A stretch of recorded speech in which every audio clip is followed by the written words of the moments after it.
21 लाख में रुपए बचा। ये आम आदमी को पता नहीं है कि इन्होंने 21 लाख की घोषणा तो की थी, लेकिन कुछ ऐसा था आरबीआई का इनका पहले लिया हुआ उधार और इस तरह का सेटअप था कि इन्होंने वो आपदा देख करके उस आपदा में से 11 लाख तो आरबीआई को दे दिए। अब 11 लाख करोड़ रुपए में इन्होंने 5 करोड़ की घोषणा, जिसको ये मैंने बता दिया कि इसके अंदर सुक्रिय था वो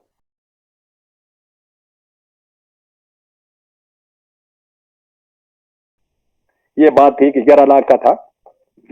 एक इसके बाद में इन्होंने कहा जो सिस्टम होगा वो टेक्नोलॉजी बेस्ड होगा, यानी डीबीटी से पैसे जाएंगे, ये करेंगे, यूपीआई करेंगे, वो करेंगे, डिजिटल का फुल फ्लैश रहेगा। तीसरा इन्होंने कहा कि हम इसमें आपदा के अंदर इंफ्रास्ट्रक्चर बढ़ाएंगे। चौथा इन्होंने कहा कि वाइब्रेंट डेमोक्रेसी, मतलब हमारे युवा यूथ वगैरह ये जो डेमोग्राफी का सिस्टम है उसको हम सेट करेंगे कि इनको रोजगार दें, कैसे दें, ये चीज हम जो है करेंगे। और पांचवा ये था कि हम डिमांड क्रिएट करेंगे ताकि जो है वो पीछे से हो, बनाए लोग, डिमांड होगी तभी सप्लाई होगी। ये 5 पिलर खड़े किए। अब यहाँ पे इकोनॉमी के मामले में भी किसान का कोई बहुत बड़ा रोल नहीं था। दो हमारी जो जीडीपी के स्तंभ है, 3 है वैसे, सर्विस सेक्टर, एग्रीकल्चर और ये इंडस्ट्री। इंडस्ट्री के अंदर तो इकोनॉमी का फ्लो किया इन्होंने, सिस्टम टेक्नोलॉजी था वो एग्रीकल्चर के कोई काम का नहीं था, इंफ्रास्ट्रक्चर था कॉर्पोरेट के लिए इन्होंने खड़ा किया, वाइब्रेंट डेमोक्रेसी के अंदर भी इन्होंने युवाओं को रोजगार की कहानी थी वो भी नहीं हुई, और डिमांड तो इन जनरल पब्लिक की जितनी हो पाई उतना वो इन्होंने किया। इन्होंने कहा कि हम 4 बातें और ध्यान रखेंगे, लैंड, लेबर, लिक्विडिटी और लॉ। जमीन को टंटोलेंगे, आपदा आई है तो जमीन देखेंगे, कब जाएंगे। जमीन के अंदर इन्होंने एक सोशल इंपैक्ट का असेसमेंट नहीं करेंगे, गांव वाले आपदा है भाई तो नहीं करेंगे।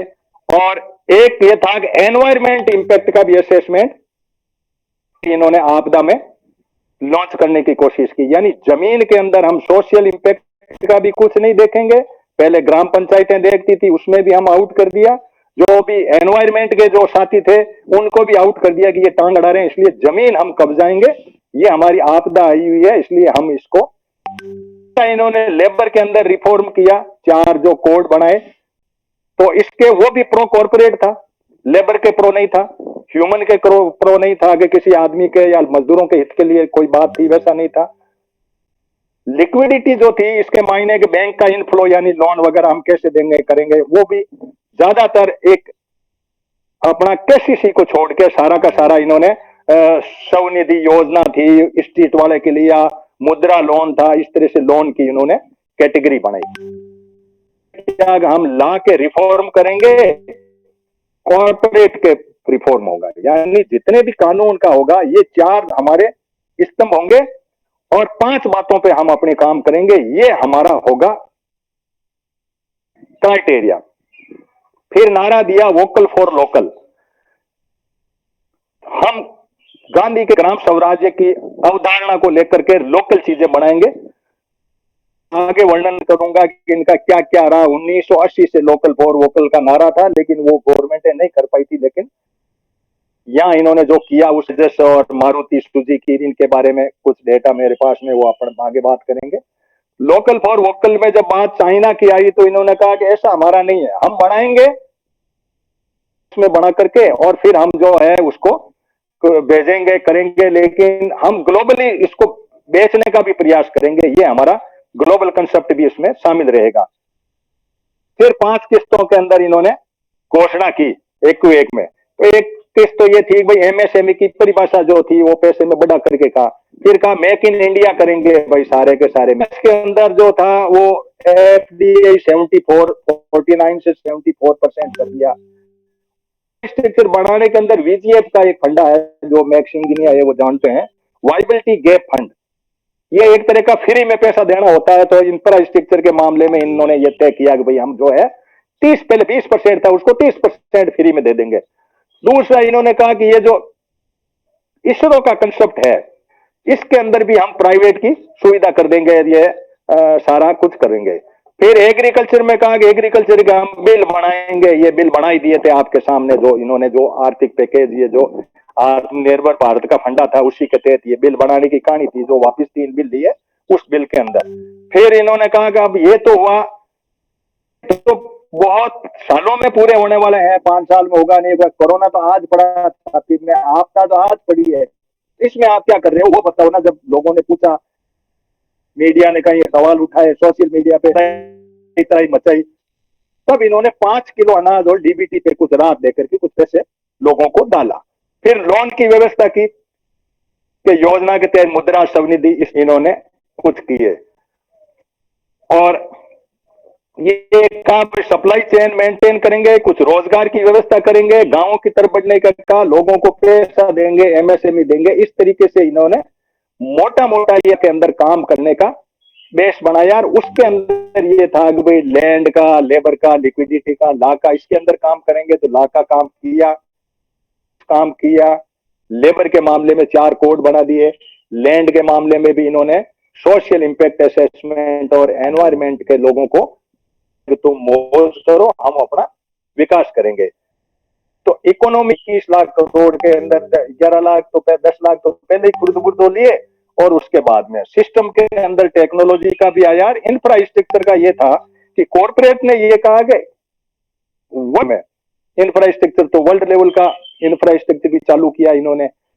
और अब इनका वर्ल्ड लेवल के चालू करने के बाद में इन्होंने कुछ एक घोषणाएं और की, वो थी गति शक्ति के नाम से। गति शक्ति की ये थी कि भाई हम लोग जो है रोड को 7 चीजें ली इन्होंने, road, railway, airport, port, mass transport और लॉजिस्टिक, ये सातों के सातों बिंदु कॉर्पोरेट को जाते हैं। यानी हमारा जो केंद्र बिंदु वो ये है कि आखिर सरकारें सिस्टम से कैसे, एक सवाल हमारे सामने खड़ा है कि भारत की इकोनॉमी पे, इकोनॉमी का जो डिफरेंस है, वो डिफरेंस का किस तरफ टर्न है। तो गति शक्ति के नाम से 101 लाख करोड़ की घोषणा की 5 साल में, road, railway, airport, port, mass transport, waterway, logistic है। और वर्ल्ड लेवल की ये जो व्यवस्था है, इस पे ये लोग काम भी कर रहे हैं। और ये व्यवस्था होने के बाद में ये गुस्से साहब इंडस्ट्री को क्या फायदा दें। अभी तक एग्रीकल्चर नहीं आई है, एग्रीकल्चर का थोड़ा सा पार्ट आया, वो मैं आपके बीच में शेयर करूंगा। तो इन्होंने फिर बाद में ये कहा कि भाई इंडस्ट्री को हम कैसे करें। तो इंडस्ट्री के मामले में इन्होंने जो ढांचा बदलने के अंदर पे पीएलआई की लगाई स्कीम, प्रोडक्शन लिंक्स इंसेंटिव, यानी जो ज्यादा प्रोडक्ट पैदा करेगा मेक इन इंडिया की तरफ बढ़ने की तरफ, उनको हम इनसे उधर वीजीएफ का फंडा दे दिया, वाइबिलिटी गैप फंड का। और यहां भी अभी एग्रीकल्चर नहीं आई है। इंडस्ट्री के अंदर 14 पॉइंट ये आए थे। एक तो इन्होंने कहा भाई ऑटोमोबाइल और ऑटो कंपोनेंट्स के अंदर हम काम करेंगे। एक का फार्मास्यूटिकल ड्रग्स जो है, इनको बनाने के अंदर, दवाइयों के अंदर हमारा जो है, इनको हम हम आपको जितनी बनाओगे, हम आपको ज्यादा बनाओगे तो ज्यादा पैसे देंगे। एक दिया स्पेशलिटी स्टील, स्टील जो विशिष्ट प्रकृति की जो है स्टील है, उसको कहा आप बनाओ। एक टेलीकॉम में नेटवर्किंग प्रोडक्ट के लिए, नेटवर्किंग के लिए जो डेटा। फिर इन्होंने इलेक्ट्रॉनिक टेक्नोलॉजी प्रोडक्ट के अंदर दिखा, व्हाइट गुड्स यानी ईडी वगैरह, ये जो है इसके अंदर कहा आपको इसमें इनको भी इंसेंटिव देंगे। ये सब मैं इंसेंटिव दे रहा हूं प्रोडक्ट के मामले में। अब ये एग्रीकल्चर का एक बिंदु आया जो 7वें नंबर पर है कि फूड प्रोडक्ट के अंदर आप वैल्यू ऐड करोगे। फूड प्रोडक्ट ये किसान का नहीं, वैल्यू ऐड करके फूड प्रोसीजर जो है उसके अंदर है, फूड प्रोडक्ट्स बिकेंगे, उनके अंदर जो होगा उसके अंदर हम आपको डायरेक्टली इंडस्ट्री को जाता है। 8वां पॉइंट इनका टेक्सटाइल प्रोडक्ट था, जिसमें एमएमएफ सेगमेंट था और टेक्निकल टेक्सटाइल थे। एफिशिएंसी सोलर पीवी मॉड्यूल इन्होंने सहायता करेंगे। 10वां एसी बैटरी के मामले में। और 11वां था मोबाइल मैन्युफैक्चरिंग। ये सैमसंग को कहा कि भाई मोबाइल चाइना से आ रहे इसलिए आप यहां बनाओ, स्पेसिफाइड इलेक्ट्रॉनिक कंपोनेंट्स जो है ये बनाओ। और फिर ये बारहवां था क्रिटिकल की शेयरिंग मटेरियल ड्रग्स हैं, इंटरमीडिएटरी एंड एक्टिव फार्मा जो है न्यूट्रिएंट वगैरह ये लेंगे।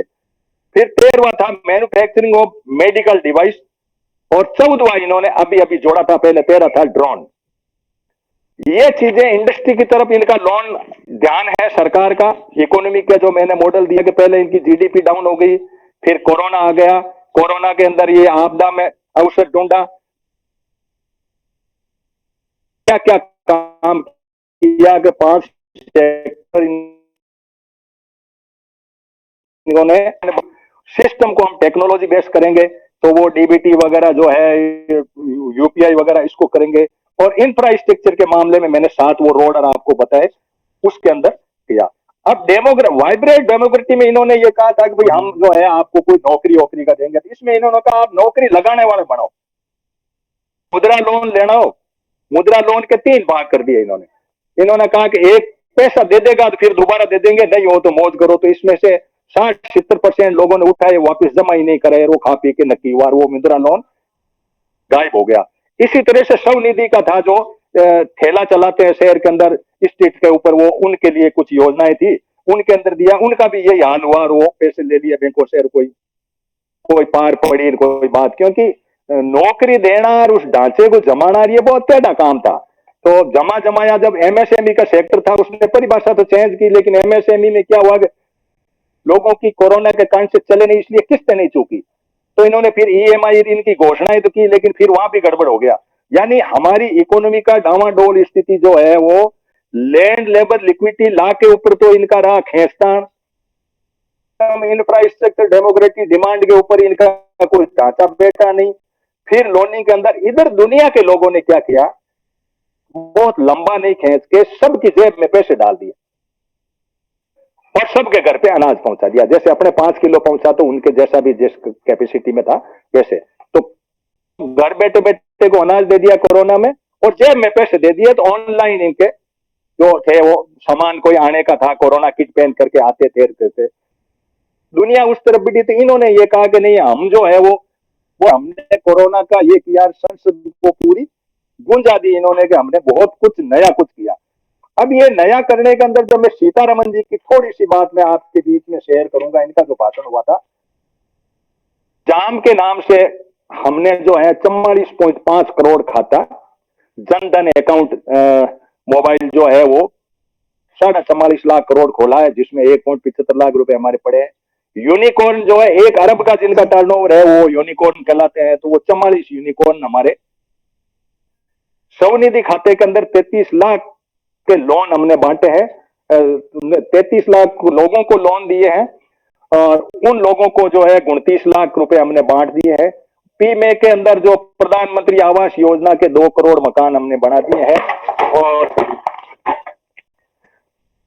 जो है जल नल वाली पानी और एमएसएमई और वैक्सीनेशन के मामले में करके पीएलआई के हमने के 14 हो गया, और गति शक्ति के 7 इंजन चला दिए, और डिजिटल यूनिवर्सिटी खोल दी, बैंकिंग खोल दी, ड्रोन कर दिया, ई नेम कर दिया, ये सारा कुछ हुआ।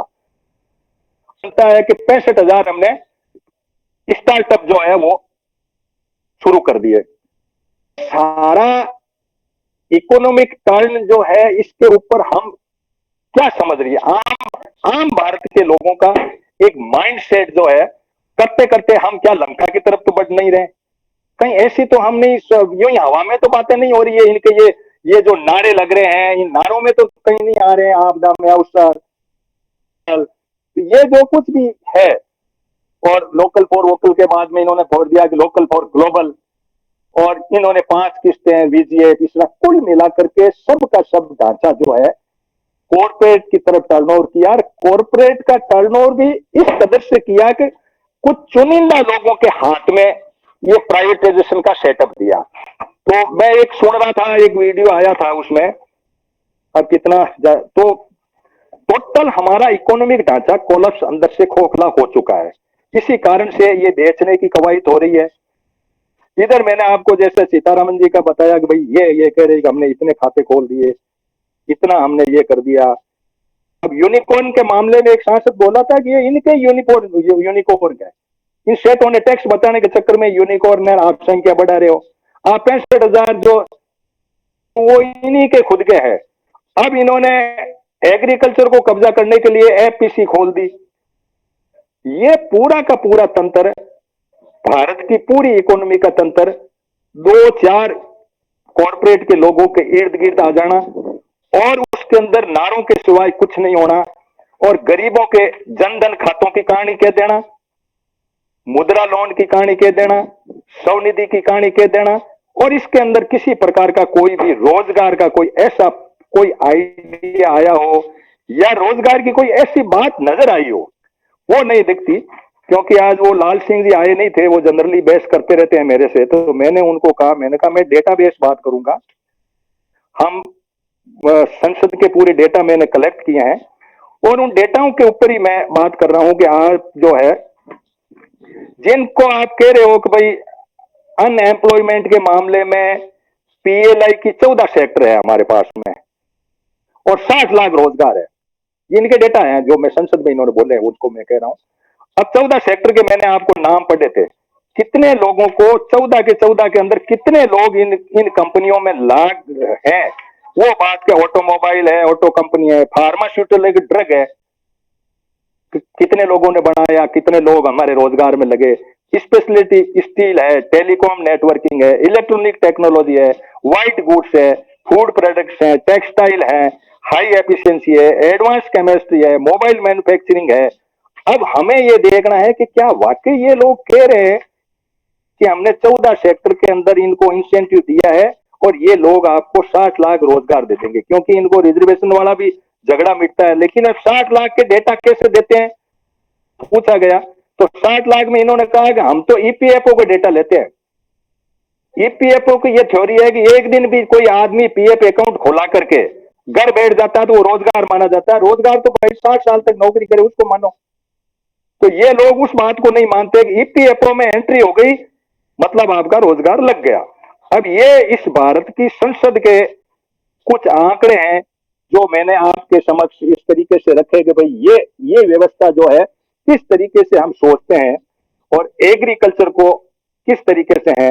दूसरी जो इनकी जैसे सीतारमन जी की बात के अंदर आ रहा है कि भाई सस्टेनेबल ग्रोथ और रिकवरी के अंदर कोरोना और यूक्रेन का कारण रहा है, इसलिए हमारी गड़बड़ी, दो बहाने इनके पास में, जबकि इनकी जीडीपी कोरोना के पहले गिर चुकी थी, उस बात को ये नहीं कहते।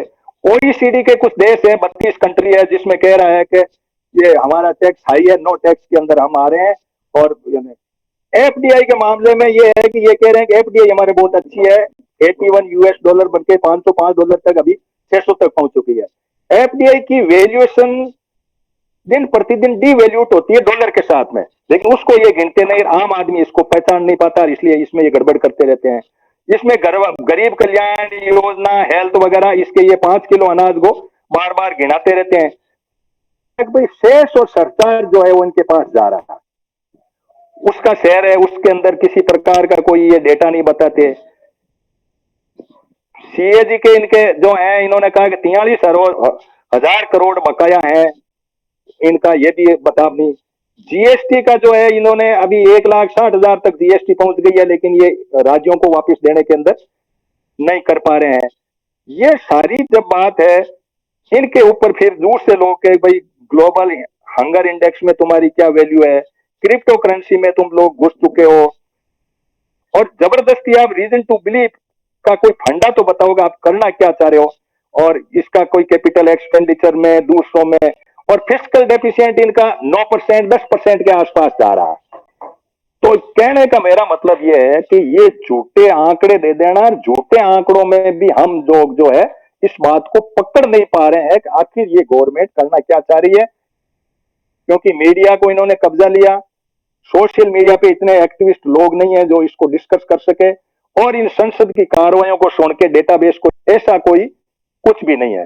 जैसे मेड इन इंडिया के बारे में मैंने एक पूरा सुना, तो इन्होंने एक एचएएल का अंदर तेजस में 1980 में यह कहा गया था कि हम कुछ बातें यहीं बढ़ाएंगे। 1980 से अभी तक 40-42 साल में हम मेक इन इंडिया नहीं कर पाए। नट बोल्ट कसने का, वहां से सामान लाएंगे या असेंबल करेंगे, तो फिर क्या मतलब हुआ भाई। मारुति पहले पहल बनी थी, तो जब मनमोहन सिंह ने इसको सुजुकी के साथ जोड़ करके तो ये जॉइंट वेंचर बनाया था, पार पड़ी, बाकी इनका पड़ा नहीं। तो कुल मिला करके मेक इन इंडिया कैसे हुआ? यानी कुछ न कुछ ऐसा सुपक्का छोड़ देना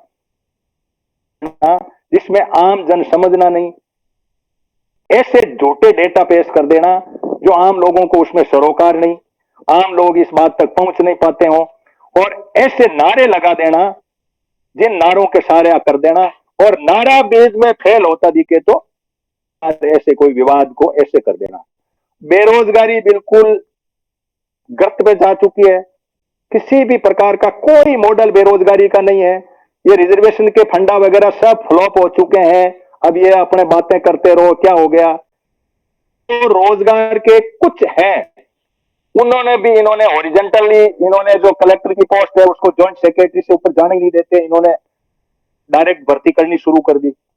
ये सारा पूरा देश का ढांचा इकोनॉमिकली और एडमिनिस्ट्रेटिवली दोनों में है। तो इकोनॉमिक जब तक हमारे समझ में नहीं आती है, इकोनॉमी के बारे में फोकस नहीं करता है, और वो इकोनॉमी पूरी की पूरी प्रो टोटल की टोलो कॉर्पोरेट जाती हो, तो उस देश के नागरिकों को कहां टिकना चाहिए कि क्या हम श्रीलंका की तरफ तो नहीं बढ़ रहे हैं?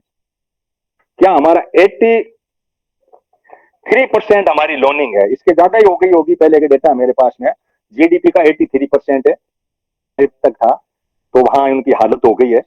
तो हम लोग जब सोशली एक्टिव होने के नाते, यदि हम ग्लोबली हम अवेयर नहीं है, हमारे दिमाग में ये बातें पूरी होनी चाहिए। बजट, हम सिर्फ बजट को इस मायने में देखते हैं कि बजट के अंदर आंकड़े क्या है, आंकड़े तो ये घुमा फिरा के पेश कर रहे हैं।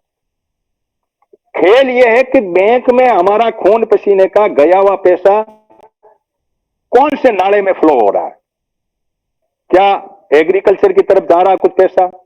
और जा रहा है एग्रीकल्चर को, तो क्या वो इंडस्ट्री को तो नहीं सर्वाइव कर रहा है? इंडस्ट्री की तरफ जा रहा है तो क्या वो रोजगार दे रहा है? सर्विस सेक्टर को कोई पनपा रहा है? ये सब बातें आम भारत के नागरिक के जब तक नहीं होगी, तब तक हम श्रीलंका नहीं है, कोई बहुत ज्यादा दूर नहीं है कि हमारे अंदर ये कोई हो, क्योंकि ये इतना बड़ा देश है जहां इतनी बड़ी समस्याएं हैं कि हम लोकल समस्याओं के ऊपर ही फोकस कर रहे हैं। लोकल फॉर वोकल तो है कि नहीं है, लेकिन फोकस फॉर लोकल है। हमारे पास में इतनी छोटी छोटी समस्याओं की जड़ी लगा के हम रखते हैं, हम लड़ते हैं, हम इन बातों पे नहीं फोकस कर पाते हैं कि हमारे पास में मेन जो सिस्टम है इसका के अंदर गवर्नमेंट की जो दखल है, उस दखल के अंदर आदमी के फेवर की प्रो ह्यूमन क्या है और प्रो नेचर क्या है, ये फोकस नहीं है, तब तक मैं सोचता हूं कि हमारा कोई भी मतलब नहीं है कि हम किसी देश के एक डेमोक्रेटिक सेटअप के कई नागरिक हैं।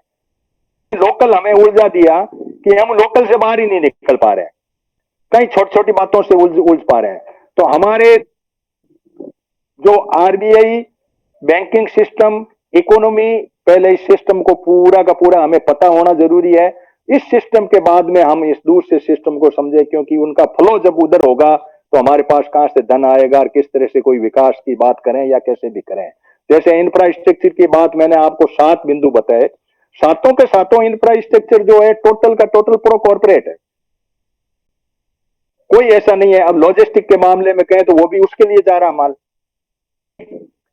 पूरा सेटअप रेल का पूरा किसान, रेल के नाम किसान और रेल उसके लिए, माल उसका हो रहा है, नाम किसान का हो रहा है, उड़ान उसका है, नदी नालों के अंदर जो ट्रांसपोर्टेशन हो रहा है वो है, एयरपोर्ट जो है टोटल का टोटल आपको 12 पोर्ट पूरे भारत के हैं, वो मेरे पास पुराने डेटा थे, इसमें से 4-5 तो हमारे डिफेंस पॉइंट ऑफ व्यू से जरूरी है, इसलिए भारत सरकार की टांग है, बाकी 7 इसको पूरा का पूरा अडानी को दे रखा है।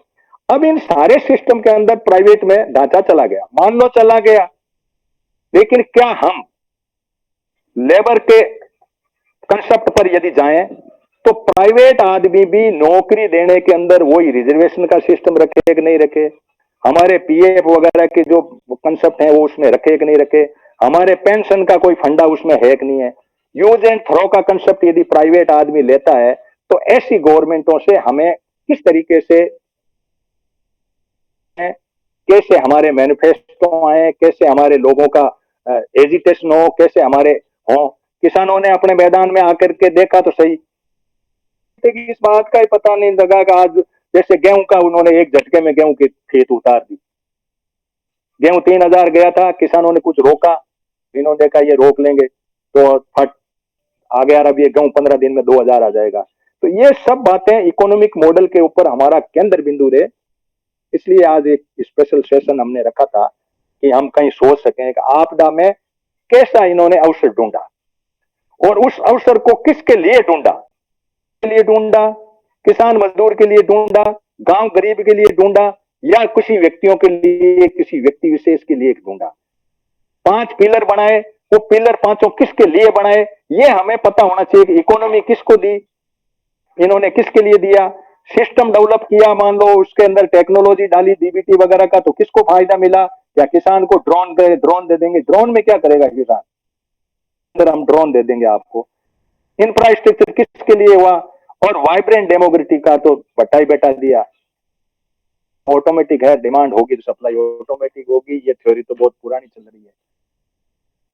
अब जो इन्होंने इनके ला आए, ला टोटल के टोटल आए, उसके अंदर देखो आपको एक बात अवश्य पढ़नी पड़ेगी कि इनकी इकोनॉमिक सर्वे पढ़े बिना बजट को पढ़ना हमारी बेनामी होगी। इकोनॉमिक सर्वे के 600 पेज हैं करीब, मैंने काफी उन पेजों को खंगाला, विशेष विशेष टॉपिक देखे, तो बड़ी क्लियर कट बात इन्होंने कही कि वेल्थ क्रिएटर को हम आदर देंगे, वेल्थ क्रिएटर के अंदर हम रेड कारपोरेट का जो कंसेप्ट है उसको हटाएंगे, और जो वेल्थ क्रिएटर है हमारे लिए वेल्थ क्रिएट करने वाले लोग हैं, उनके लिए हम ईज ऑफ डूइंग बिजनेस का कंसेप्ट लाएंगे। अब जो वेल्थ क्रिएट कर देंगे तो उनको कह दिया कि आप वेल्थ क्रिएट करिए, हम शासन करेंगे, सरकार का काम शासन करने का नहीं है। और उसके अंदर इन्होंने कह दिया कि भाई ट्रिंकल डाउन की जो थ्योरी होगी, उस ट्रिंकल डाउन की थ्योरी के तहत ये गरीबों को भी कुछ उसमें से रिस्क के मिलता रहेगा, नौकरी मिलेगी, किसी को कुछ जॉब मिलेगा, किसी को किसी वे में मिलेगा, और वो वेल्थ क्रिएटर होगा, वो इस देश के पूरे ढांचे को, ह्यूमन रिसोर्स को मैनेज करेगा। आप क्या करेंगे कि हम शासन करेंगे कि आम गरीब और जनता के रूप में करेंगे, हम अपना वो जो व्यवस्था वगैरह जो है उसको बनाएंगे, नई लोकसभा बनाएंगे, राफेल खरीदेंगे, छोड़ेंगे, नई नई कहानी पैदा करेंगे। इस बात का होगा तो ये डेमोक्रेसी का फंडा जो है, जब डेमोक्रेसी के कर्ता धर्ता वेल्थ क्रिएटर को ही चाबी देना चाह रहे हैं, जिनको कोई दया नहीं है कॉर्पोरेट के लोगों को, जिनको रोजगार का लेने का मतलब नहीं है, उनको पूरा का पूरा धन कमाने की चिंता है, उसके अंदर जो ये मॉडल बदला है, मनमोहन सिंह की थ्योरी थी डिमांड सप्लाई की थ्योरी, नरेगा खोलो, जेब में कुछ पैसे डालो, मार्केट में जाएगा, डिमांड क्रिएट करेगा, और कुछ न कुछ वो सप्लाई करने वाला आदमी अपनी बात को, डिमांड था उस गवर्नमेंट का, उसके अंदर इन्होंने वेल्थ क्रिएट का कंसेप्ट डाल के ट्रिंकल डाउन की थ्योरी को डाला, अंदर इन्होंने मौका देख करके आपदा के अवसर और कोरोना का बहाना करके इस पूरे इस जो इकोनॉमिक कंसेप्ट है उसको अपनी गिरफ्त में ले लिया। अब गिरफ्त में लेने के बाद में अंदर से काफी खोखलापन है, इसीलिए ये लोग टाइम टू टाइम जीएसटी का पूरा पैसा राज्यों को नहीं दे पा रहे हैं, इसलिए ये तेल के पैसे बटोर रहे हैं, इसलिए ये शेष और जो ये है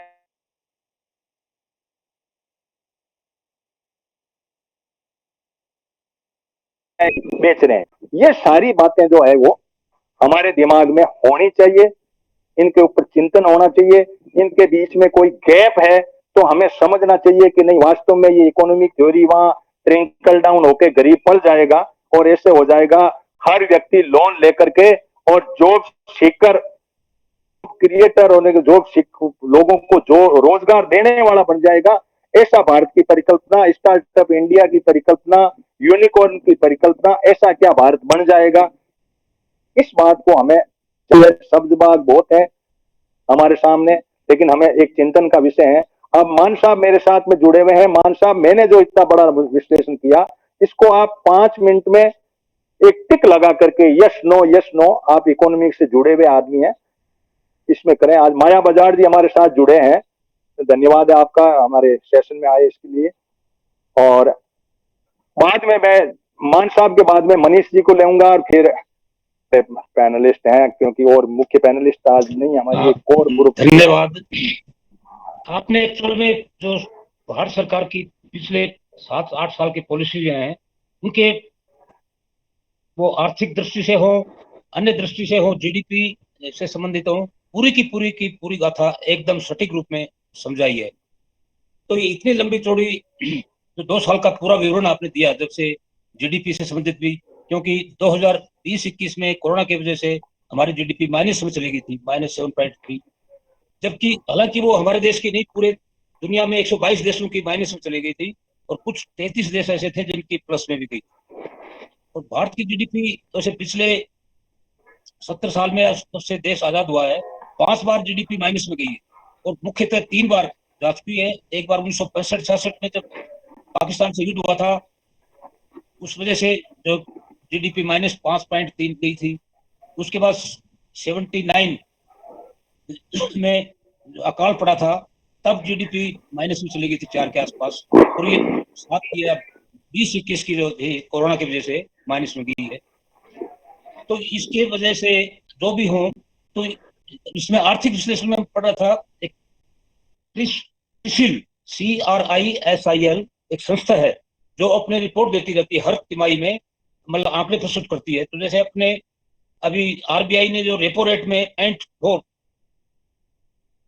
0.4 जो बढ़ाया है 40 पॉइंट की वजह से रेपो रेट में वृद्धि की है, तो उन्होंने अब पिछले में परसों रिपोर्ट दी, प्रस्तुत की, अखबारों में बहुत कम आया, हालांकि इसका कुछ आया जिक्र कि अब 1% ब्याज दर और बढ़ेगी, रेपो रेट बढ़ेगी, मतलब तो उससे ब्याज भी बढ़ेंगे, अपन जैसे कि ईएमआई हो उसकी दर बढ़ेगी, या हालांकि एफडी वगैरह करते हैं उसमें भी कुछ बढ़ेगा, ब्याज दर में बढ़ेगी। तो इस तरह की जो रिपोर्टें आती हैं उससे लगता है कि देश की इकोनॉमी, जो ये क्रिसिल है, ये वैसे हर तरह की रिपोर्ट देती है। इन्होंने नरेगा के बारे में बताया है कि नरेगा का पैसा बहुत कम हो गया, केवल उसमें भी रोजगार बहुत कम हुए हैं। शहरों में जरूर कुछ बढ़ाए की कोशिश की है, गाँव में इन्होंने खेती में रोजगार देने चाहिए, वो इन्होंने नहीं किया, और उससे उत्पादन में ज्यादा फर्क नहीं पड़ा। नरेगा के ऐसे प्रोडक्टिव वर्क पे जो पैसा खर्च कम हो रहा है। इसी टाइप से कई इन्होंने और दूसरे नरेगा से संबंधित दे दिया, ये ब्याज का दिया, और कई इकोनॉमिक थ्योरी इन्होंने बताई है, तो उससे अच्छी जानकारियां मिलती हैं। तो इकोनॉमिक ढांचा जो है देश का, जो बताया है इसमें कि जीडीपी से बढ़ गया, विदेशी भंडार बढ़ा था एक बार बड़े जोर जोर से 3 महीने पहले, 31 दिसंबर को 21 को विदेशी भंडार भारत का चौथे नंबर पे आ गया था। लेकिन अब देखो पिछले 4 महीने से 5 महीने से बहुत नीचे आ गया, गिरता हुआ। इसको नहीं बताते हो कि कितना गिर गया, क्या स्थान हमारा रहा है, जबकि उसको बड़ी जोर शोर से उन्होंने 1 महीने तक व्हाट्सएप देखो, किसी भी एमपी, सभी एमपी ने अपने उसमें डीपी पे लगाया कि भारत चौथे स्थान में आ गया विदेशी भंडार में, जबकि अब वो काफी नीचे गिर गया है। वो आंकड़े 600 से ऊपर था, वो 500 से नीचे आ गया है अरब डॉलर में, मतलब। तो इस तरह की जो ये देश अपनी जो नीति है इनकी, प्रचार ज्यादा करती है, वास्तविकता से जो है दूर रहती है इनकी। क्योंकि जैसे जीडीपी के 5 ये मेन जो 3 है, एग्रीकल्चर, इंडस्ट्री, सर्विस सेक्टर के अलावा नेट एक्सपोर्ट जो लेते हैं, यानी इंपोर्ट ज्यादा हो रहा है, एक्सपोर्ट कम हो रहा है, इस तरह के आंकड़े उसमें जोड़ते नहीं, बताते नहीं उसके बारे में, क्योंकि एक्सपोर्ट तो हमेशा ज्यादा है, नेट एक्सपोर्ट, इंपोर्ट हमेशा जो है 50% ज्यादा आ रहा है। तो उससे हमारी इकोनॉमी में जीडीपी पे बहुत ज्यादा असर पड़ रहा है। सर्विस में बताया, अपनी सर्विस तो है ही नहीं। अब कल ही अखबार में आया है कि देश में ग्रुप डी और सी केंद्रीय कर्मचारियों की 80,000 नौकरियां खत्म कर दी, करीब 80,000 या 80 लाख के करीब है, कौन सा एक फिगर है। तो इसमें उन्होंने मतलब खत्म ही कर दी, वो दोबारा भर्ती ही नहीं होंगी उस जगह। आर्मी का रहा 3 साल से कोई एक भी भर्ती नहीं हुई।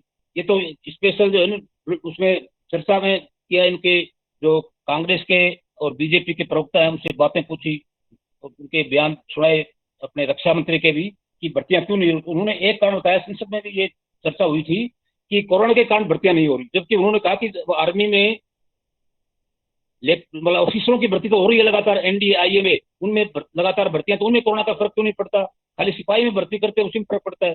तो 3 साल से आर्मी में एक भी भर्ती नहीं होना, तो ये बेरोजगारी ये क्या फिगर दिखा रहा है। और इसका सही जवाब नहीं दिया उन्होंने, घोड़ मोड़ दे दिया कि कोरोना की वजह से नहीं हो रही, जबकि वास्तव में चीजें और है कि वो भर्ती करना नहीं चाहता है, उसमें मतलब कट किया हुआ, तो उसका कारण इसमें आर्थिक सर्वे में एक दो बार आया हुआ है, जो कृषि आदि की रिपोर्ट देती है कि वर्ल्ड बैंक का, आईएमएफ का इन पे दबाव है कि जब तक आप इतना लोन ले रहे हो तो ये नौकरियां हैं, ये इतने परसेंट कम करो। और दूसरा, ये स्थितियां बता रही हैं कि पूरे भारत में नहीं, पूरे देशों में, कि भारत की जो ग्रामीण जनसंख्या 65% थी, उसको 20% लाना है, जिससे शहरों में मजदूर मिल सके। और शहरों की जनसंख्या धीरे धीरे 10 साल में आगे 80% हो जाएगी, शहरों में पूरी देश की जनता, और 20% सिर्फ गाँव में जाएगी। तो खेती कहाँ करेंगे? 20% कहाँ खेती कर पाएंगे? तो खेती तो इन्होंने प्राइवेट करिए, खेत किसान तो खेती कर ही नहीं सकते, ऐसे नियम बना रहे हैं कि ये प्राइवेट लोग, कॉर्पोरेट वाले ही खेती करेंगे, वो ठेके पे देंगे, एक तरह से ठेके पर करेंगे क्या। तो इस तरह से देश की हालत। अब बजट का आपने बताया पूरा फिगर किस तरह से बजट की वो करते हैं टिप्पणी। तो फिगर तो हर चीज में, ये आंकड़ों का जाल है कि हम समझ नहीं सकते, हर एक आदमी नहीं समझेगा कि क्या रेपो रेट है, क्या दूसरी रेट है, क्या रिजर्व फंड है, क्या फॉरेक्स में कितना बढ़ा चढ़ा किस देश में आया। क्योंकि जीडीपी की भी जब तक, जो हैप्पीनेस में अपना इंडेक्स 116 रहा है, भूखमरी में अपना कितने अब ऊपर है, किस हालत में है, तो ये चीजें जब तक नहीं होती, जीडीपी तो खाली फिगर देने से उसका कोई फर्क नहीं पड़ेगा, जीडीपी हमारी बढ़ गई बढ़ती, वो बढ़ी नहीं, लेकिन उसके कुछ अलग छुपे हुए पहलू होते हैं जो हमें जनता को जानना जरूर होता है। जब तक ये हैप्पीनेस के फिगर हुआ, स्वास्थ्य हमारा अच्छा नहीं होगा, वातावरण अच्छा नहीं होगा, उस जीडीपी का क्या करेंगे? कोई फायदा नहीं होगा उससे। जीडीपी है क्या? लेन देन है, एक तरफ पैसा काटा, आपने पेड़ काट दिया, बेच दिया, बाजार में बेच दिया, या सड़क बनाई, उसको हर साल फुट रही नई सड़क बनाओगे आप हर 10 साल में, तो जीडीपी बढ़ेगी, अपनी 10 गुना बढ़ जाएगी। और एक ऐसी सड़क बना दी कि 10 साल तक वो कुछ नहीं होगा, उसको 15 साल चलेगी, तो एक बार लमसम पैसा खर्च होगा, लेकिन जीडीपी नहीं बढ़ेगी, कुछ बढ़ने दो, लेकिन देश खुशहाल होगा, हमें अच्छे साधन मिलेंगे। चलो बाकी जो मान मान साहब, ये हाँ, धन्यवाद, मैं आपको फिर लूंगा। नहीं नहीं कोई मनीष जी, आप इसमें ये बात लाइए कि मैंने पीएलआई के 14 सेक्टर बोले हैं, जिसमें एग्रीकल्चर का एकमात्र सेक्टर था फूड प्रोड्यूस का, जो 7वें नंबर पे था। और इंडस्ट्रियलाइजेशन के सेटअप पे पूरा देश का पैसा जा रहा है। जो 5 जो स्तंभ थे उसके अंदर भी सारी स्थिति जा रही है। तो आप एग्रीकल्चर से जुड़े हुए हैं, क्या इस देश की इकोनॉमी विदाउट एग्रीकल्चर, क्या हम सर्वाइव, क्योंकि एग्रीकल्चर ने हमें जीडीपी में बचाया, आपदा में अवसर सिर्फ जीडीपी के अंदर एग्रीकल्चर नहीं दिया है, लेकिन सरकार ने जो अवसर ढूंढा है वो पूरा का पूरा 21 लाख के बजट को इधर टर्न करके पीएलआई, गति शक्ति, ये ढांचे बना करके बजट इधर एलोट कर दिया। तो हम एग्रीकल्चर के ढांचे को कहां खड़ा देखते हैं? क्या जैसा मान साहब ने कहा कि ये 20% वाला होके क्या हमें एग्रीकल्चर बंद कर देनी चाहिए, जो लाइफ लाइन है इसका दुनिया की। मनीष जी, फिर मैं आपको लूंगा, घनश्याम जी, और फिर माया जी। भाई हनुमान जी, आज आपने बहुत बढ़िया एक शुरुआत की है प्रोग्राम की, और बहुत डिटेल्ड में बड़ी तसल्ली से आपने सारी चीज़ों की चर्चा कर दी है। बहुत कुछ अब मेरे ख्याल से हम सब लोगों के पास कुछ बचा नहीं है, क्योंकि कोई एक भी पॉइंट छोड़ा नहीं है आपने। ज़बरदस्त आपका आज की तैयारी रही। जहाँ तक एग्रीकल्चर का सवाल है, देखिए एग्रीकल्चर में तो जो मूलभूत बातें हैं उन्हीं को बर्बाद करने में सरकार लग गई है। इस वक्त हमारे यहाँ जो सबसे बड़ी परेशानी है वो लेबर की है, टेक्नोलॉजी की है, पैसे की है। क्योंकि जब वाजिब दाम नहीं मिल रहे तो नतीजा ये निकल रहा है कि आर्थिक स्थिति किसान की कमज़ोर होती जा रही है। तो अब ऐसे में जो सरकार, ऐसा लग रहा है कि बिल्कुल दिशाहीन है, और साथ ही साथ ना सिर्फ दिशाहीन है बल्कि सरकार ने जो अपनी दिशा बनाई है वो ऐसी है कि जैसे जो किसान आंदोलन में जो किसान संगठित हुआ है उसमें लग रहा है कि जैसे किसानों से बदला लेने की मंशा सरकार के अंदर है। आज की तारीख में आप समझ लीजिए कि जो प्रोसेसिंग फूड इंडस्ट्री की बात सरकार कर रही है, एक सिंगल प्रोजेक्ट, मैं उत्तर प्रदेश के बारे में कम से कम बता सकता हूँ, बाकी राज्यों के बारे में आप लोगों को ज्यादा जानकारी होगी, कि जितने भी इन्होंने अनाउंसमेंट किए कि हम प्रोसेस फूड इंडस्ट्री के फूड पार्क बनाएंगे, एक सिंगल भी फूड प्रोजेक्ट नहीं बना है उत्तर प्रदेश में पिछले 5 सालों में। इन्होंने जितना भी ये कहा कि साहब हम, अभी एक खबर आई मेरे पास, एक पत्रकार का फोन आया कि साहब आपके यहाँ उत्तर प्रदेश सरकार ने कहा है कि वो कर्जा माफ करेगी किसानों का। तो मैंने उनसे पूछ लिया, हमने कहा जी कौन से किसानों का होगा, सीमांत का होगा, लघु का होगा, बड़े किसानों का होगा, सहकारी समितियों के किसानों का होगा कि नेशनलाइज बैंक का होगा। तो वो बोली कि हमने पूछा सरकार के लोगों से, तो उन्होंने कहा कि इसके ऊपर कोई गाइडलाइन नहीं आई। तो ये जो सरकार है, ये मौजूदा स्थिति ये कर रही है कि सिर्फ ये घोषणाएं किसानों के बारे में कर रही है, कोई इकोनॉमिक पैकेज नहीं आ रहा किसान के लिए। और जो ये पीआईएल योजना में जो फ्री का अनाज दिया जा रहा है, जबरदस्त तरीके का जो श्रमिक का जो संकट है खेती के अंदर, उसको पैदा कर दिया है। हाल ही में हमने देखा कि गेहूं की फसल काटने के लिए मजदूर नहीं मिला किसान को, बुआई के लिए इस वक्त मजदूर नहीं मिल रहा है, क्योंकि जो इम्पैक्ट आ रहा है वो इम्पैक्ट ये आ रहा है कि जो मजदूर है वो ये कह रहा है कि मेरे पास अगले 6 महीने का राशन है, अनाज है, मैं आपके खेत में काम करने क्यों जाऊं। मुंह मांगे दाम मांग रहे हैं, फसलों के दाम मिल नहीं रहे हैं। अभी जरा सा गेहूं के रेट बढ़ने शुरू हुए, कल इन्होंने उस पे एक्सपोर्ट के ऊपर उस पे बैन कर दिया है। तो सरकार कुल मिला के एक परिस्थिति पैदा कर रही है जहां किसान घुटन में जा रहा है। साथ ही साथ आप समझिए बैंकों के जो एनपीएस हुए हैं, नोटिस आने शुरू हो गए, जमीन की कुड़क की कार्रवाई उत्तर प्रदेश में शुरू हो गई है। तो आर्थिक रूप से भी उसको परेशान किया जा रहा है। पॉलिसी कोई आ नहीं रही है, कोई नए पैकेज नहीं आ रहे हैं। किसान जो क्रेडिट लिमिट्स होती हैं जो जमीनों पे ली जाती है, उनको ये कहा जा रहा था कि सरकार जो है, जो नेशनलाइज बैंक है, ये धीरे धीरे इसकी सीमा को बढ़ाएंगे, लेकिन वो सीमाएं नहीं बढ़ाई जा रही है। तो यानी कि आर्थिक रूप से किसान को कहीं ना कहीं उसके जो साधन है उनको छोटा किया जा रहा है। तो फिलहाल तो कम से कम सरकार की कोई स्थिति नहीं है। और निश्चित तौर पर हनुमान जी, जो आपने कहा, जो सवाल पूछा है, वो बिल्कुल सही सवाल है। भारत के परिप्रेक्ष्य में अगर हम बात करेंगे, आज भी कोरोना के काल में अकेला सेक्टर है जो पॉजिटिव ग्रोथ दिखा रहा था जीडीपी के अंदर। चीज को नहीं करा गया तो हम श्रीलंका से भी बुरी स्थिति में होंगे। और मुझे तो पता नहीं क्यों ऐसा लग रहा है कि तूफान से पहले की शांति है। पूरा मीडिया इस बात पे लगा दिया गया है कि वो हिंदू मुसलमान और ज्ञानवापी और वो कृष्ण जन्मस्थली के मुद्दों को उठाए रखे, ताकि लोग जो मेन मुद्दे हैं उनसे ध्यान उनका हट जाए। लेकिन एक कहावत है कि बकरी अम्मा कब तक खैर मनाएगी। अल्टीमेटली जो ये इकोनॉमिक डिस्ट्रेस है, और ये रूरल सेक्टर में सबसे ज्यादा है, ग्रामीण क्षेत्र में जो आर्थिक तंगी है आज की तारीख में, वो सबसे ज्यादा वहीं पर है। परेशानियां उतनी नहीं है, लेकिन जो ग्रामीण क्षेत्र है वहाँ किसान परेशान है। किसान के साथ किसान का जो मजदूर है वो परेशान है।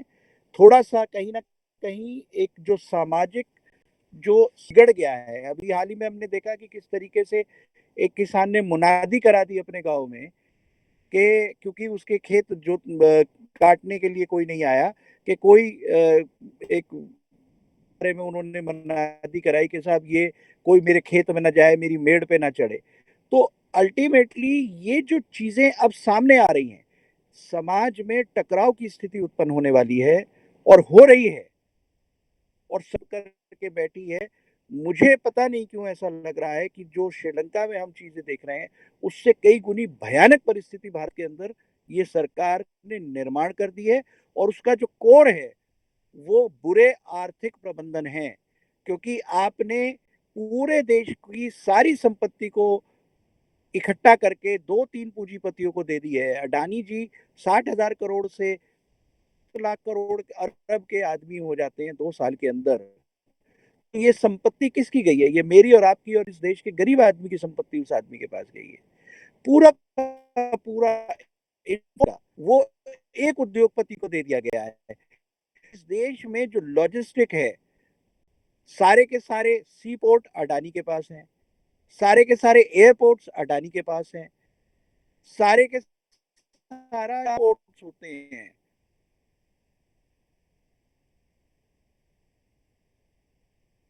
दी है। हवा, पानी और रेल, ये तीनों के तीनों जो लॉजिस्टिक सेक्टर है वो किसी एक आदमी के हाथ में दे दिए हैं। इतनी भयानक परिस्थिति इन्होंने क्रिएट कर दी है कि इसको सोचना समझ, जब सोचने लगते हैं तो रूह कांपने लगती है। और एग्रीकल्चर के बारे में इन्होंने आंख बंद कर दी है। एग्रीकल्चर में तो इन्होंने आज की तारीख में जो सरकार है उसकी जो पॉलिसीज आ रही हैं, से बदला लिया जा रहा है सरकार से, जो उसने 380 दिन का आंदोलन करा है कि अब इनको हमें भुगतना है, इनको हमें सजा देनी है सरकार। चलो मनीष जी, मैं आपको फिर लेता हूँ। सरकार 1 लाख करोड़ रुपए एग्रीकल्चर के लिए ये कह रही कि हमने आपके इंफ्रास्ट्रक्चर खड़े करने। वो नाम एग्रीकल्चर का है, किसान रेल है, लेकिन जो घोषणाएं हैं वो मैं संसद के डेटा के ऊपर बता रहा हूँ। इनका कहना यह है कि जब कैपिटल एक्सपेंडिचर अपने 7.5 लाख करोड़ रुपए दिए हैं, सड़कें बनेगी, हमारा गति शक्ति के अंदर 101 लाख करोड़ का होगा, उसके अंदर हम राज्यों को 1 लाख करोड़ रुपए दे रहे हैं जो 50 साल तक हम उनको बिना ब्याज के देंगे। और सुशील मोदी का भाषण पढ़ रहा हूं मैं, मेरे पास में, मैं इनका भाषण लिखता रहता हूं। सुशील मोदी बोला था 15-20 मिनट, उसने कहा जमाना मेटा का है, डिजिटल का है, डिजिटल यूनिवर्सिटियां बनेगी, शिक्षा के 200 चैनल बनेंगे, डेटा बनेंगे। सिर्फ में हम तीसरे नंबर पर आ गए हैं। उड़ान हमारी व्यवस्था है, किसान से उधर जाएगा।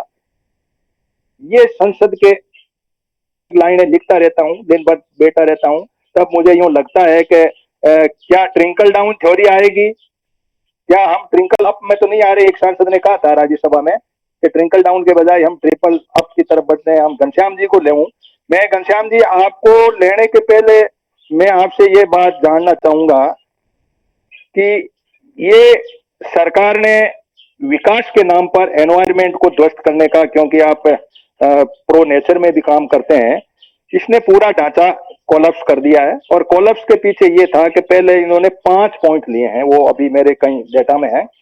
उन्होंने पीपीपी योजना में जो भी बनेगा तो उसके अंदर ग्राम सभा नहीं होगी, यानी सोशल इंपैक्ट का जो असेसमेंट है और एनवायरमेंट इंपैक्ट का असेसमेंट है वो पीपीपी। तो पीपीपी तो सारे ही है प्राइवेट पे।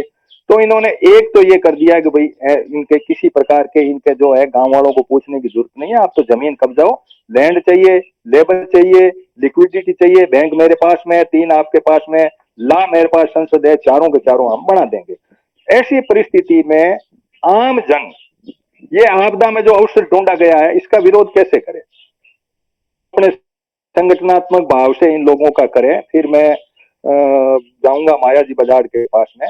तो घनश्याम जी आप अपना विश्लेषण रखें कि देश की इकोनॉमी के मार्फत जो दुनिया में किस तरीके से भारत का ये ढांचा खड़ा किया जा रहा है, कहाँ टिक पा रहे हैं, कहाँ हमें करना चाहिए, इस बात को भी हमें सोच।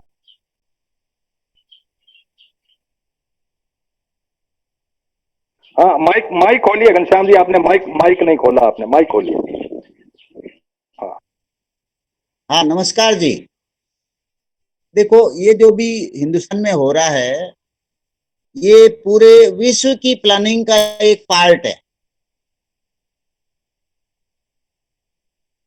पूरी दुनिया की जो प्लानिंग है ना, चाहे वो इंफ्रास्ट्रक्चर बनाने की हो, एग्रीकल्चर के साथ क्या बिहेवियर करना हो, चाहे सर्विस सेक्टर का कोई मैटर हो, ये पूरे वर्ल्ड का एक पार्ट है। पूरे वर्ल्ड की प्लानिंग के तहत ये हो रहा है। और जो पूरी दुनिया में जो संकट, फाइनेंस का संकट हो, इंफ्रास्ट्रक्चर वैसे वो बन रहे हैं। और तो ये सारा कुछ कोई एजेंडे के तहत हो रहा है। एजेंडा जो भी जितने भी सोशल वर्कर हैं, जो से इस वेबिनार से भी जुड़े हुए हैं, एजेंडा दिया है उसके दायरे में अपन बात कर रहे हैं। उसने वैसे एजेंडा क्या दिया है, मैं पहला तो कई बार वो बात समझ में नहीं आती है। हमें लोगों का वो क्या, इसका इलाज ही यही है कि लोगों का जो माइंडसेट है, जो पूंजी आधारित है, वो बाजार डिसाइड करता है। ये पूरा जो माइंडसेट है वो अपने को चेंज करना पड़ेगा। बाकी उन्होंने पूरी दुनिया को तो उन्होंने समझ लिया है कि जो पब्लिक है, इस नाम की चिड़िया को तो हम मतलब पहला माइंडसेट भी उनका चेंज कर दिया है। पूरी दुनिया में गलत बात का विरोध करने की जो क्षमता है जा रही है। महंगाई बढ़ रही है, कोई इसका विरोध नहीं है, बढ़ रही है, लेकिन इसका कोई सॉल्यूशन नहीं है। तो हम जो सोशल वर्कर है, आप 3-4 बातों पर पूरा मानसिकता बदलने की जरूरत है। कि पहले तो पूंजी की जो धारणा है, तो मैं पहले भी अपनी वेबिनार में बोला है, पूंजी समझते हैं ना करेंसी, ये रियल में पूंजी है नहीं। रियल जो पूंजी है वो प्रकृति के संसाधन है और खुद इंसान है। तो इसके विचार का ये एक बात नहीं है, एक लाइन नहीं है, पूरा सिस्टम बदल जाता है, इससे बदल जाता है। उसका एजेंडा भी अपने को समझ में आ जाता है कॉर्पोरेट जगत का। और वो जो ग्रोथ रेट से जो विकास को, समृद्धि को मापते हैं, जैसे अभी अपने नेता ने बोला कि सड़क है जो हर साल सड़क बनाओ और वो टूट जाती है, 10 है तो जीडीपी तो बढ़ेगी, लेकिन एक ऐसी सड़क बनाओ जो 10 साल तक टूटे ही नहीं, बढ़ेगी लेकिन वो रियल में काम होता है। तो जो हमारा नजरिया है अर्थव्यवस्था को मापने का, हमारे सबके जो सोशल वर्करों के दिमाग में भी तो विकल्प नहीं है, या उसी एजेंडे के दायरे में सोचते हैं तो उसका विकल्प नहीं ढूंढ पाते। तो एक तो विकास का जो मापदंड है, जो हमने इसको अपना शुरू कर रहे हैं, इसको चेंज करने की जरूरत है। ये कह देते हैं हैप्पीनेस इंडेक्स, हंगर इंडेक्स, वो पार्ट में तो ये बोलते रहते हैं, हेल्थ का इंडेक्स, ऐसे बहुत सारे बनाते रहते हैं, और उसमें फिर ये देख लेते हैं कौन सा देश किस स्थिति में है। तो उस आंकड़े को भी पूंजी के विकास के लिए उसको इस्तेमाल करते हैं। कई बार वो आंकड़े देना भी वो जरूरी नहीं समझते, जो लोगों से संबंधित हो, पर्यावरण से संबंधित हो, दे देते हैं। तो टुकड़ों में भी देते हैं, तो वो ग्रोथ रेट बढ़ाने के हिसाब से उस आंकड़े को इस्तेमाल करते हैं। का अब ना कि कोई भी डेवलपमेंट एग्रीकल्चर का या और कोई इंफ्रास्ट्रक्चर का करना है तो एनवायरमेंट असेसमेंट का जो मैटर है या लोगों से कुछ पूछना है, उसकी जरूरत ही नहीं समझ रहे। आपदा आपदा में अवसर का मतलब है कि तेज गति से विकास किया जाए। वो जो संयुक्त राष्ट्र संघ में ये जो ग्लोबल वार्मिंग पर जो बैठी, वो कह रहे हैं 1.5 डिग्री तक टेम्परेचर हम आगे ले जाना नहीं देंगे, यानी 1.1 1.2 तक तो पहुंच गया है। लेकिन इसका मतलब क्या है, वो लोगों का माइंडसेट क्या बना रखा है। 1.5 डिग्री बढ़ाने का मतलब है कि हम ही और बढ़ाएंगे, पोल्यूशन तो और ज्यादा करेंगे। तो जितने भी वैज्ञानिक हैं इन सबको कंफ्यूज कर रखा है। कई जो वैज्ञानिक है वो विकास का जो दायरा है वो 1.5 डिग्री पर कई बार सहमत हो जाते हैं, हाँ 1.5 डिग्री तक, उससे ज्यादा बढ़ने नहीं देंगे। अब ये पर्यावरण विरोधी, पर्यावरण के समर्थक जो वैज्ञानिक है वो इस 1.5 डिग्री को भी यस कर लेते हैं, क्लाइमेट जस्टिस की बात करते हैं, नेट जीरो की बात करते हैं वर्ल्ड वाइड। वो रियल में विकल्प नहीं दे पाते हैं, क्योंकि कुछ ऐसे जीव जंतु है, वनस्पति है, 1 डिग्री एवरेज बढ़ने से भी वो नष्ट हो जाते हैं। जो अभी बढ़ा हुआ है उसको और बढ़ाने की दिशा ले रहे हैं। अच्छा, किसी कोई प्लेटफॉर्म नहीं है, किसने तय किया कि पूरा प्लेनेट का जो एवरेज टेम्परेचर हम बढ़ाएंगे? ये किसने फैसला किया? कौन सी पार्लियामेंट ने किया या संयुक्त राष्ट्र संघ की कौन सी एजेंसी ने किया? ये भी अरबपति डिसाइड कर लेते हैं, मीडिया के जरिए प्रचार कर लेते हैं। तो जो विकास की पूरी जो दिशा है वो पूंजी को ध्यान में रखते हैं, और पूंजी का मतलब है वो करेंसी को ध्यान में रखना, और फिजिकल करेंसी को भी वो खत्म करने की तरफ जा रहे हैं। फिजिकल करेंसी भी लोगों को थोड़ा सा राइट देती है, उसको भी वो डिजिटल में कन्वर्ट करके जो आने वाले 10-20 साल 30 साल में उनको ये क्लियर हो गया है कि जो रियल कैपिटल, जो हवा है, पानी है, जमीन है, भोजन है, या जो भी वो उनके समझ में आया है, ये कुछ लोगों की जरूरतें पूरी कर सकता है ये प्लेनेट। उसमें फिर आम आदमी जो कुछ थोड़ा बहुत इस्तेमाल करता है प्राकृतिक संसाधन, उनको इस एक जो नया सिस्टम ये दे रहे बाजार में भी डिजिटल करेंसी के जरिए कोई चीज एक्वायर कर लेता है, प्रकृति का जो संसाधन, चाहे खाने पीने, कपड़े, मकान, रोटी, जिसे हम सिंपल भाषा में रोटी कपड़ा मकान कहते हैं, वो जो एक्वायर कर लेता है उसको भी वो उससे बाहर करने की तरफ ले जाना चाह रहे हैं। जो टोटल जो डायरेक्शन है वो पूरी पर्यावरण के और इंसानियत के खिलाफ है। मैं ये कहना चाहूंगा कि हमें ऐसा एक जन आंदोलन करना पड़ेगा जो पर्यावरण को और मानवता को ध्यान में रखते हुए अर्थव्यवस्था का प्रबंध करे, इंसानियत के हिसाब की कल्चर हो, पर्यावरण के हिसाब एजुकेशन सिस्टम हो, सोल्यूशन है। नहीं तो आप सारे समझदार है, वो सारे कह रहे हैं कि स्थिति श्रीलंका की बिगड़ने की तरफ। वो सिर्फ इंडिया की नहीं, वो तो आप यूक्रेन जैसे मामले में देखो, 35 लाख लोग वहां घायल पड़े हैं, कुछ हुआ है, आधे से ज्यादा लोग भाग चुके हैं। इस पर हमारी सबकी क्या प्रतिक्रिया है? पूरी दुनिया में इस तरीके से है जैसे कोई नॉर्मल कोई घटना हो रही है, कोई सीरियसली कोई हिंदुस्तान में कोई बात कर रहे हो तो बताओ, या कोई नहीं करे तो लोग देखेंगे कि यार क्या बात करी, हमारे बस का नहीं, या कुछ दूसरे देश का मैटर है। तो मानवता किस स्तर पर आ गई है, और उसके प्रति जो संयुक्त राष्ट्र संघ की जो एजेंसियां हैं वो इसी में उलझी हुई कि युद्ध नहीं है, ये तो विवाद है, ये तो मिलिट्री ऑपरेशन है, उसी में डिस्कशन। कहने का मेरा मतलब है कि इस वक्त जो मानव जाति है इसको एक बिल्कुल नए जन आंदोलन की जरूरत है। जैसे राजाओं का राज हटके ये डेमोक्रेसी जो आई है, राष्ट्रीय सिस्टम आया देश का डेमोक्रेसी का, और वर्ल्ड वाइड ये है सिस्टम, इसकी जगह प्रकृति और मानव आधारित पूरा दुनिया का एक सिस्टम बनाना पड़ेगा, जो गांव से लगाकर संयुक्त राष्ट्र संघ की जो पूरा सिस्टम है उसको इसका सही और गलत का जो आकलन हम पूंजी से करते हैं उसको पर्यावरण और मानवता के आधार पर करना पड़ेगा। ऐसा माइंड बने, छोटे बच्चे से लगाकर बिल गेट्स तक लगा लो, परिवार से लगाकर संयुक्त राष्ट्र संघ तक की सभी यूनिट है, देश और रीजनल यूनिट है, वो पर्यावरण से सही और गलत का आकलन करे, तब जाके इस दुनिया में जो भी गड़बड़ी हो रही है इसको हम धीरे धीरे कम कर सकते हैं और अल्टीमेटली एक बेटर दुनिया की तरफ आगे बढ़ सकते हैं। इसके लिए जन चलो, आंदोलन। बहुत बहुत धन्यवाद घनश्याम जी। आपने यार्ड डिस्ट्रिक्ट ही हमारी चेंज करनी पड़ेगी जिससे माइंड सेट बदले हमारा। अब मैं माया जी बाजार को लेऊंगा। माया जी, मैं आपको एक सीमा में बांधते हुए अपनी बात को रखने के लिए निर्देशित और आदेशित तो नहीं कर सकता, लेकिन मैं निवेदन चाहूंगा। का इकोनॉमिक कंसेप्ट के ऊपर जा रहे हैं, जिसमें मनोज झा ने जो राज्यसभा में जो बात कही उसका थोड़ा सा मैं, कि जो ग्रोथ है वो जॉबलेस ग्रोथ है, और उड़ान योजना में 948 रूट जुड़े हैं, ये बात भी सही है।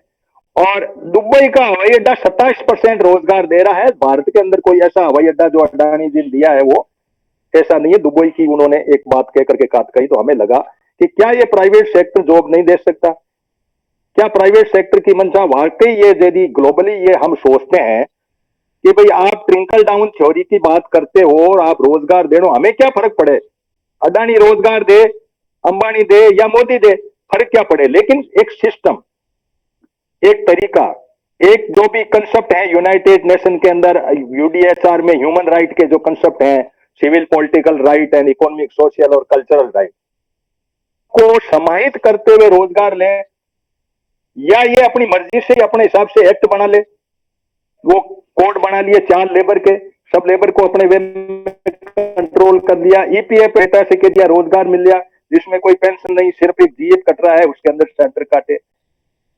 ये जो ग्रोथ है आज की इस इकोनॉमी की, और इसके अंदर जो इन्होंने जो मोटी बात जो कही है वो ये 7 पॉइंट जो मैंने आपको पहले भी पढ़ के सुनाए थे कि road, railway, airport, mass transport, waterways और लॉजिस्टिक, 101 लाख रुपए 5 साल में, इस साल के बजट में 7.5 लाख रुपए कैपिटल में। और संसद के अंदर सुशील मोदी जो बिहार का है वो कह रहा है कि जब कैपिटल खर्चा होगा तो लोगों को रोजगार मिलेगा। इनका फंडा बिल्कुल अलग है, और हम अपने हिसाब से माइंड स्टेट जो रोजगार का वो ऐसे बना रखा है कि हमें कोई ऐसी नौकरी मिले जिसमें सोशल सिक्योरिटी, पेंशन वगैरह कुछ भी हो। तो एक आंदोलन तो ये है कि हमें कोई रोजगार दे, ह्यूमन राइट के जो लेबर के आईएलओ को फंडा है उसके अनुसार हो, या कोई ऐसी हमको कौन सी ऐसी व्यवस्था करें कि इसको जॉबलेस ग्रोथ को किस तरह से सहन करें। क्या ये 65% यूथ सड़क पे आके एक दिन आगे तो इस देश का श्रीलंका से भी ज्यादा हाल हो सकता है बुरा, ऐसा हम चिंतन करते हैं, हमारी एक चिंता है। तो माया जी आप अपनी बात को रखें। जी धन्यवाद सर। मैं एक चीज तो ये कहना चाहूंगी कि हमें इन लोगों ने हम पर हमेशा शब्दों से राज किया है, हमें उन शब्दों को कभी पकड़ने की जरूरत ही महसूस नहीं हुई। अब जैसे कि भारत का संविधान का पहला आर्टिकल है इंडिया दैट इज भारत, यानी इंडिया या भारत। इंडिया शब्द इसलिए रखा कि जो इंडिजीनियस लोग हैं, जो मूल निवासी लोग हैं, उनका देश, कभी समझने की कोशिश नहीं की। और भारत जो इसका कई तरीके बता रखे हैं किस किस नाम से भारत देश पड़ा। तो मेरा आप सभी से एक तो अनुरोध ये रहेगा कि हम हमारे देश का सही नाम लें, इसको हिंदुस्तान न बनने दें। दूसरा ये बात कही, वास्तव में मजदूरों को इन्होंने वो दे करके कि तुम मरोगे नहीं लेकिन तुम जीने लायक भी नहीं रहो, को परिश्रम से अलग करना इनका मुद्दा था और इन्होंने मजदूर को परिश्रम से अलग कर दिया है। मुझे याद है कि अगर किसान खेत में न होकर के भी मजदूर को खेत में भेजता था तो मजदूर वहां कहता था कि मुझे मेरी ईमानदारी से खाना है, मैं परिश्रम करूंगा, मैं बैठूंगा नहीं। उस चीज को इन लोगों ने बिल्कुल खत्म कर दिया है, क्योंकि मजदूर परिश्रम करना ही नहीं चाहता, और जो परिश्रम नहीं करेगा तो वो खत्म होगा। आज गांवों की स्थिति का, बदतर स्थिति का मूल कारण यही है। एक चीज सर आपने जो मेरे को पूछी अभी कि अम, ये जो प्राइवेट में हमें जॉब दें या ना दें, भारत का संविधान या कोई भी संविधान उस देश की को तभी मजबूत कर पाएगा जब वहां के सरकारी सिस्टम मजबूत होंगे। इसलिए हमें इन लोगों को मजबूत बना करके इनसे रोजगार की भीख नहीं मांगनी चाहिए। हमारा देश है तो हमारे देश में हम जो टैक्स देते हैं उससे सार्वजनिक उपक्रम बनते हैं, उपक्रमों में हमें हमारा हिस्सा मिले, इसकी बात हमें रखनी चाहिए। क्योंकि अगर हम लोग इनको ये कहते भाई हमें तो रोजगार कोई भी दो, नहीं, ये मेरे हिसाब से सही नहीं होगा। क्योंकि दो तीन लोगों के पास में जब वो देश की पूंजी रहेगी, देश का पूरा सिस्टम चलाने का उनके पास, जैसे चिकित्सा है, शिक्षा है, रोजगार है, ये तीनों सिस्टम अगर इनके पास चले जाएंगे तो क्या हम लोगों के हिस्से में दो चीज रहेंगी, या तो ये जो दे रहे हैं उतना हम लें या फिर हम आंदोलन करें। आंदोलन फिर हमारी एक नसीब बन जाएगा कि अन्याय होता रहेगा और फिर हम उस पे आंदोलन करते रहें। तो हमें सरकारी सेक्टरों को ही मजबूत करने के लिए आवाज उठानी चाहिए। मेन रूप से मैं ये कहना चाहूंगी कि मैं पहली बार जुड़ी हूँ। वैसे हनुमान जी की मैंने जो बातें वहाँ नोखा में सुनी थी, बहुत हाई लेवल की आपकी बातें थी, मैं बहुत प्रभावित थी आपसे। तो मुझे तो फिलहाल तो आप लोगों से मुझे सीखना है कि हम किस तरह से इस देश में जो बहुसंख्यक वर्ग है उस वर्ग को हम बचा पाए, क्योंकि वो इतना भोला समाज है कि उनको पता ही नहीं है हमारे साथ हो क्या रहा है। मुझे शिकायत उन लोगों से नहीं है जो मजदूरी करके, मेहनत करके, अपना इस खेती करके पेट भर रहे हैं। शिकायत तो हमारे पढ़े लिखे वर्ग से है। और कहीं ना कहीं जो पढ़ा लिखा वर्ग है, जिसको हम बुद्धिजीवी वर्ग कहते हैं, उस बुद्धिजीवी वर्ग ने सही और गलत को पहचान करके और उसको प्रसारित और प्रसारित करने का जो काम है वो बंद कर दिया। इस तरह से एक तरह की जो बौद्धिक बेईमानी हमारे बुद्धिजीवी लोगों ने की है, उसका आज पूरे देश को खामियाजा भुगतना पड़ रहा है। ये लोगों को जोड़ा जाए, इसके लिए कुछ धरातल पर कुछ किया जाए, तब जाकर के संभव होगा। मैं आज इतनी बात कह करके मेरी बात समाप्त करती हूँ। हाँ माया जी, मैं आपसे एक और बात कहना चाहूंगा आपको, उसका भी काउंटर चाहूंगा कि आप एक बहुत बड़े ग्रुप से जुड़े हुए लोग हो और एक ऐसे ग्रुप से जुड़े हुए हो जो इंडिजियस ग्रुप है, जो बहुत ही नीचे लेवल से उठ के और इस लेवल तक कहीं कहीं आप लोग पहुंचे हो। मेरा सवाल एक ही बनता है कि जब गवर्नमेंट ये कह रही है कि दुनिया की बहुत सारी गवर्नमेंट है जो व्यापार नहीं करती, government is not in business, business कमाना हमारा काम नहीं है।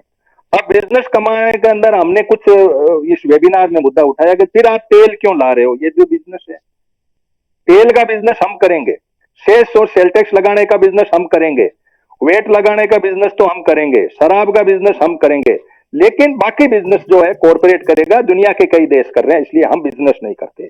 अब इस बात को हम कैसे करें, बिजनेस हम नहीं करेंगे तो क्या करोगे, कि वेल्थ क्रिएटर का मान रखेंगे, ये मैंने अपने पहले उद्बोधन में कहा।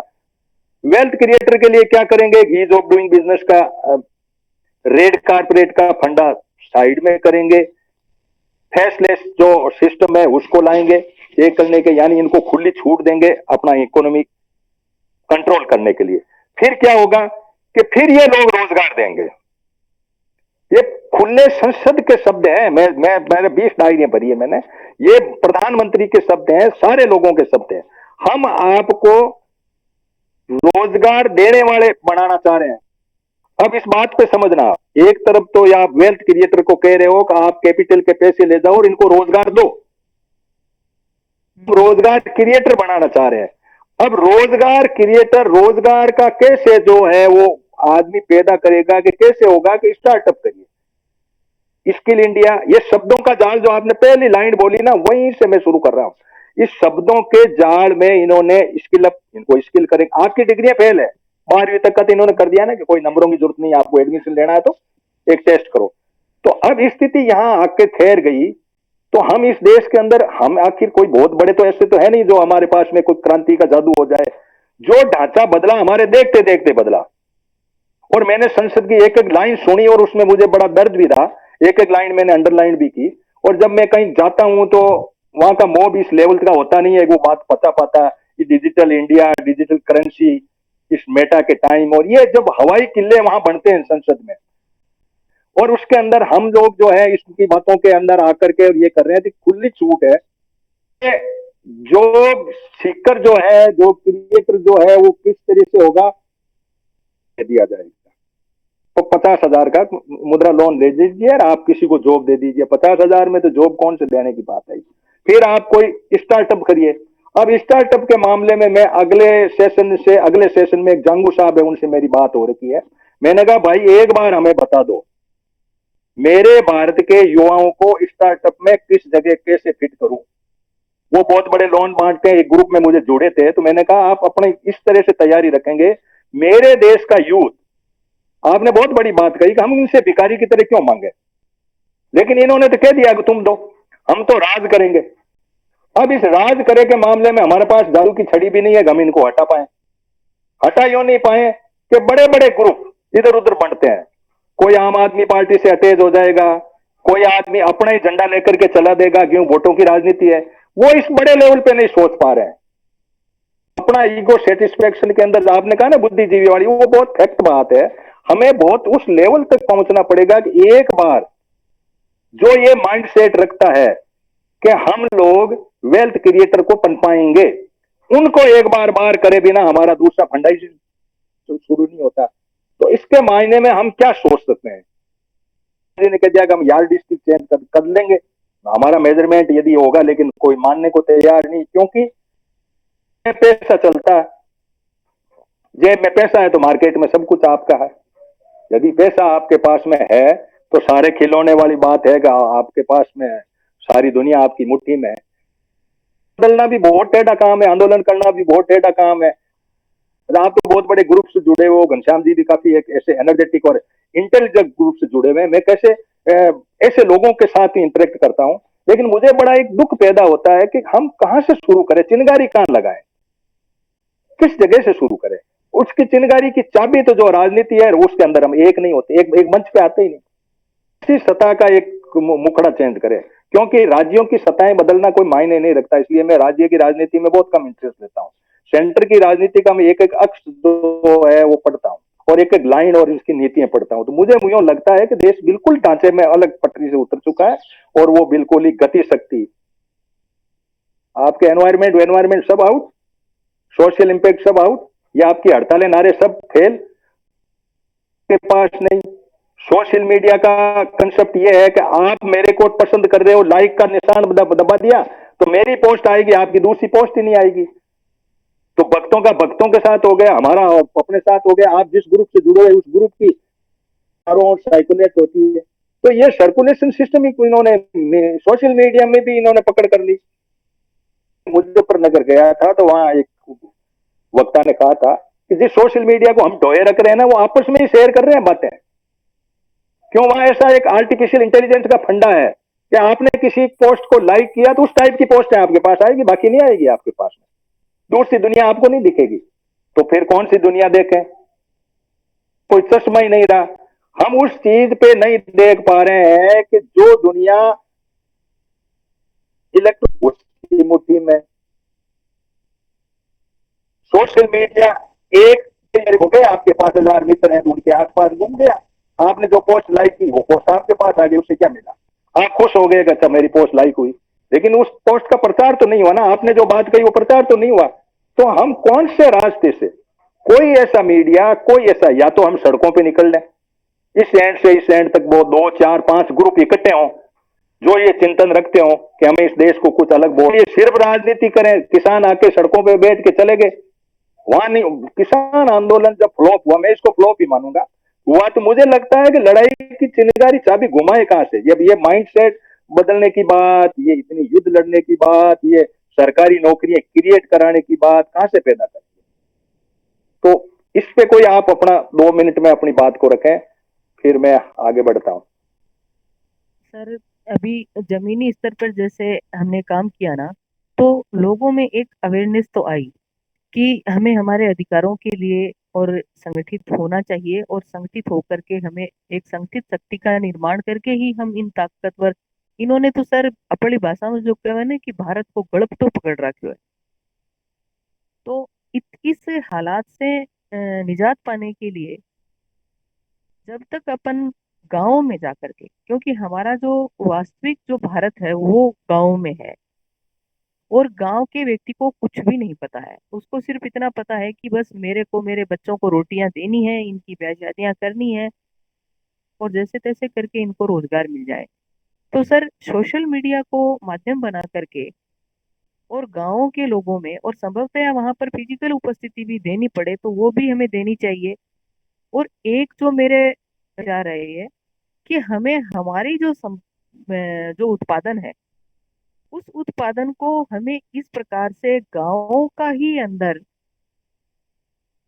उगना, और गांव के लोगों की वहां से आपूर्ति करना, और उसके लिए छोटे छोटे जो उद्योग है, हम अपने पास इतना पैसा नहीं है कि हम बड़े उद्योग स्थापित करें और हम लोगों को रोजगार दें। हमारे गांवों के अंदर भी ऐसे तो लोग हैं जिनके पास 5 7 जनों को जोड़ करके, और वो एक ऐसा कोई उद्योग स्थापित करें जहां उसी गांव के अंदर और प्रोडक्शन हो, और वही वहां पर वितरण हो। अगर हम लोग ये जमीनी स्तर पर इस चीज को अगर करते हैं, तो इनके बड़े बड़े जो उद्योगपति है ना सर, वो धराशायी हो सकते हैं। और इसके लिए मेहनत की जरूरत है, जमीनी स्तर पर मेहनत की जरूरत है। लोगों में पहले अवेयरनेस आए तो उनको पता लगे कि हमारी चीज हमारे ही पास आए। आज एक पानी की बोतल होती है, वो बिस्लरी की बोतल 25 30 रुपए की मिलती है। उसकी कीमत का निर्धारण करने का अधिकार उस फैक्ट्री के मालिक को होता है। एक किसान जो इतनी मेहनत करके 10 महीने तक एक पशु को वो देखता है कि भाई अब ये होगी, और उसके बाद में उसकी कीमत का निर्धारण जो है वो फिक्स ही रहता है एक तरह से। परिश्रम का तो उसको कभी लाभ मिला ही नहीं है, उचित मूल्य उसको मिला ही नहीं है। तो सर, किसान को ही सोचना होगा, मजदूर को ही सोचना होगा कि हम मिलकर के हमारा जो उत्पादन है, उस उत्पादन को हम हमारे जैसे एक जिले का वो बन जाए। अगर ये लोग ऊपर स्तर पर बदमाशी करते हैं, हम छोटे स्तर पर या हमारे स्तर पर ईमानदारी बरत करके हमारे लोगों की पूर्ति है वो कर सकते हैं। हमारे लोगों की इतनी बड़ी आवश्यकताएं भी नहीं होती हैं कि हमें उनको बहुत कुछ चाहिए। वो सिंपल से तरीके से रोटी कपड़ा मकान और अपने बच्चों के लिए रोजगार चाहता है।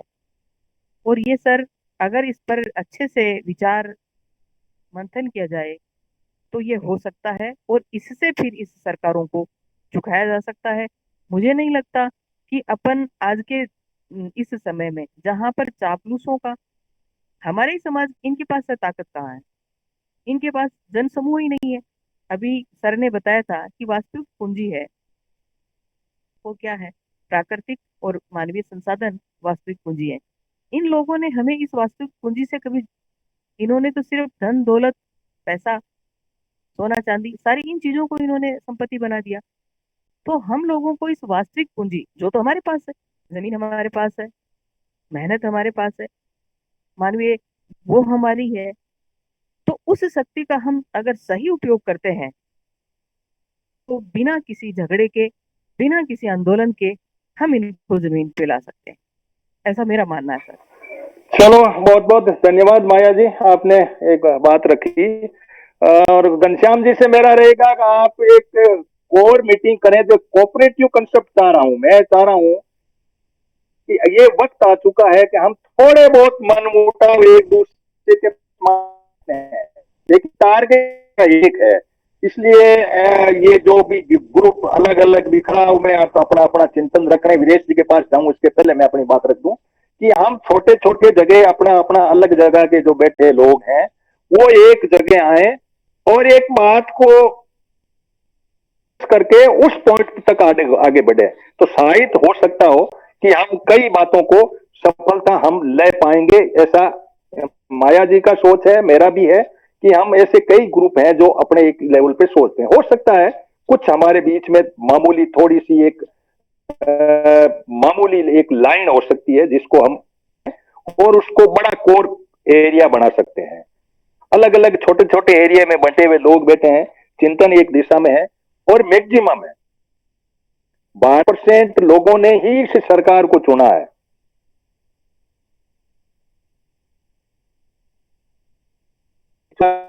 माइंडसेट को ऐसे करने की बात, लेकिन हम अपनी रिजिडिटी पे कहीं टिके रहे या हमने ऐसा प्रयास नहीं किया कहीं या जाके अपना इस तरह से अपना नहीं किया। तो वीरेश जी आप बताओ कि हम कोऑपरेटिव फेडरलिज्म क्या एक व्यवस्था खड़ी कर सकते हैं।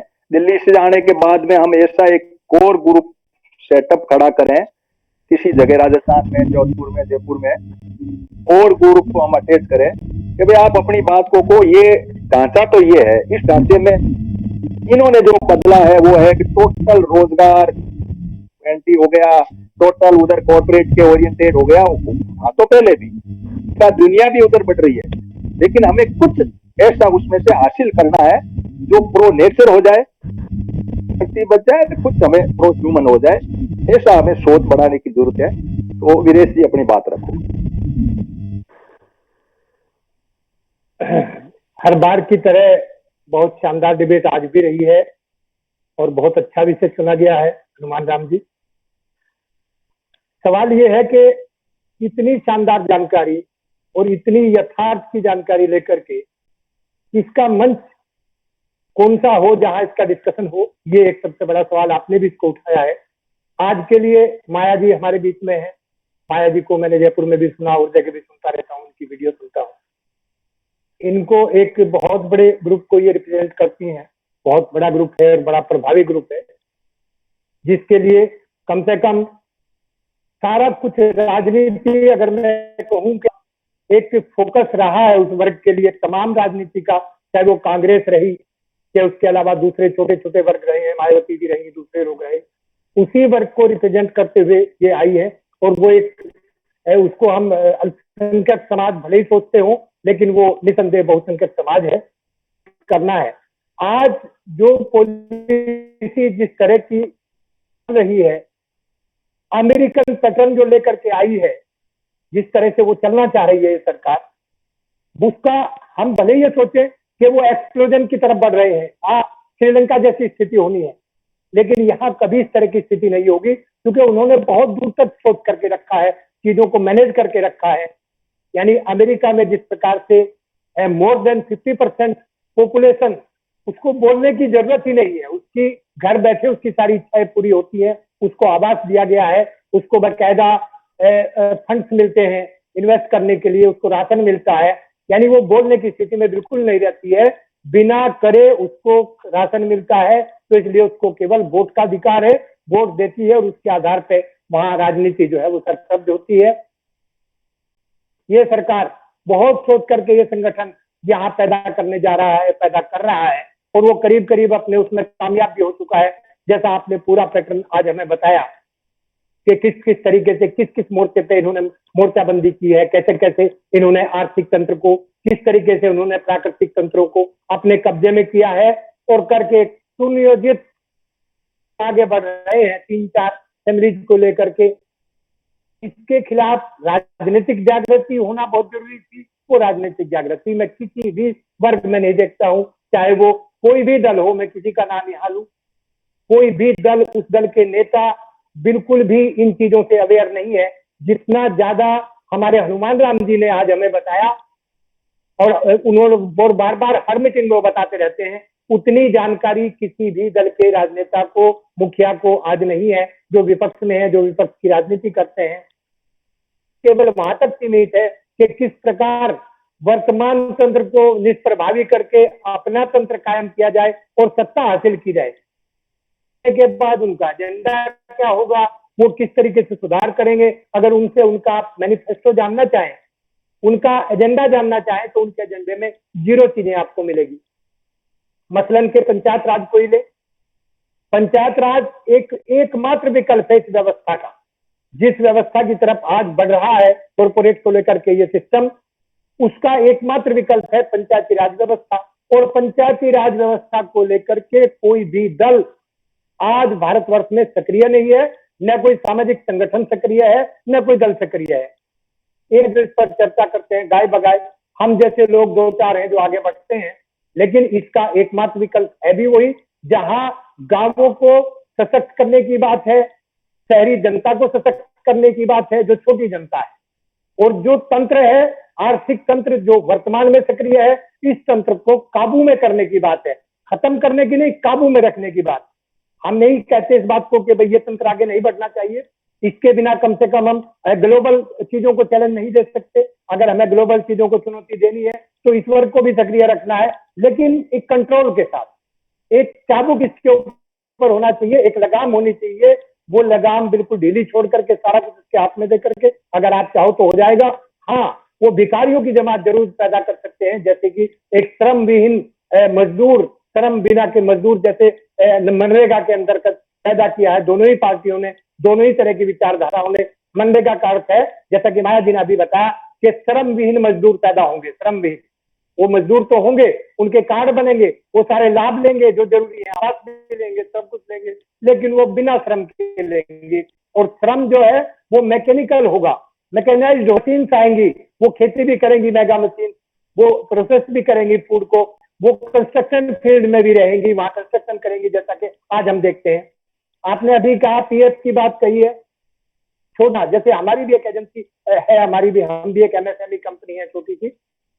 हमारे यहाँ क्या होता है कि मजदूर आता है, उसका रजिस्ट्रेशन एक बार हो जाता है, पीएफ में नाम एनरोल हो जाता है, उसका एनरोलमेंट नंबर उसको मिल जाता है, तो सरकार एक आंकड़ा ले लेती है कि देखिए एमएसएमई ने इतना रोजगार दिया। भाई जब हमारा प्रोजेक्ट खत्म हो गया तो वो सारा सिस्टम कोलैप्स हो गया, उसका तो कोई मतलब नहीं रहा, लेकिन उनके यहाँ रजिस्टर्ड हो गया कि हमने इतने लोगों को रोजगार दिया, क्योंकि पंजीकरण जरूरी है।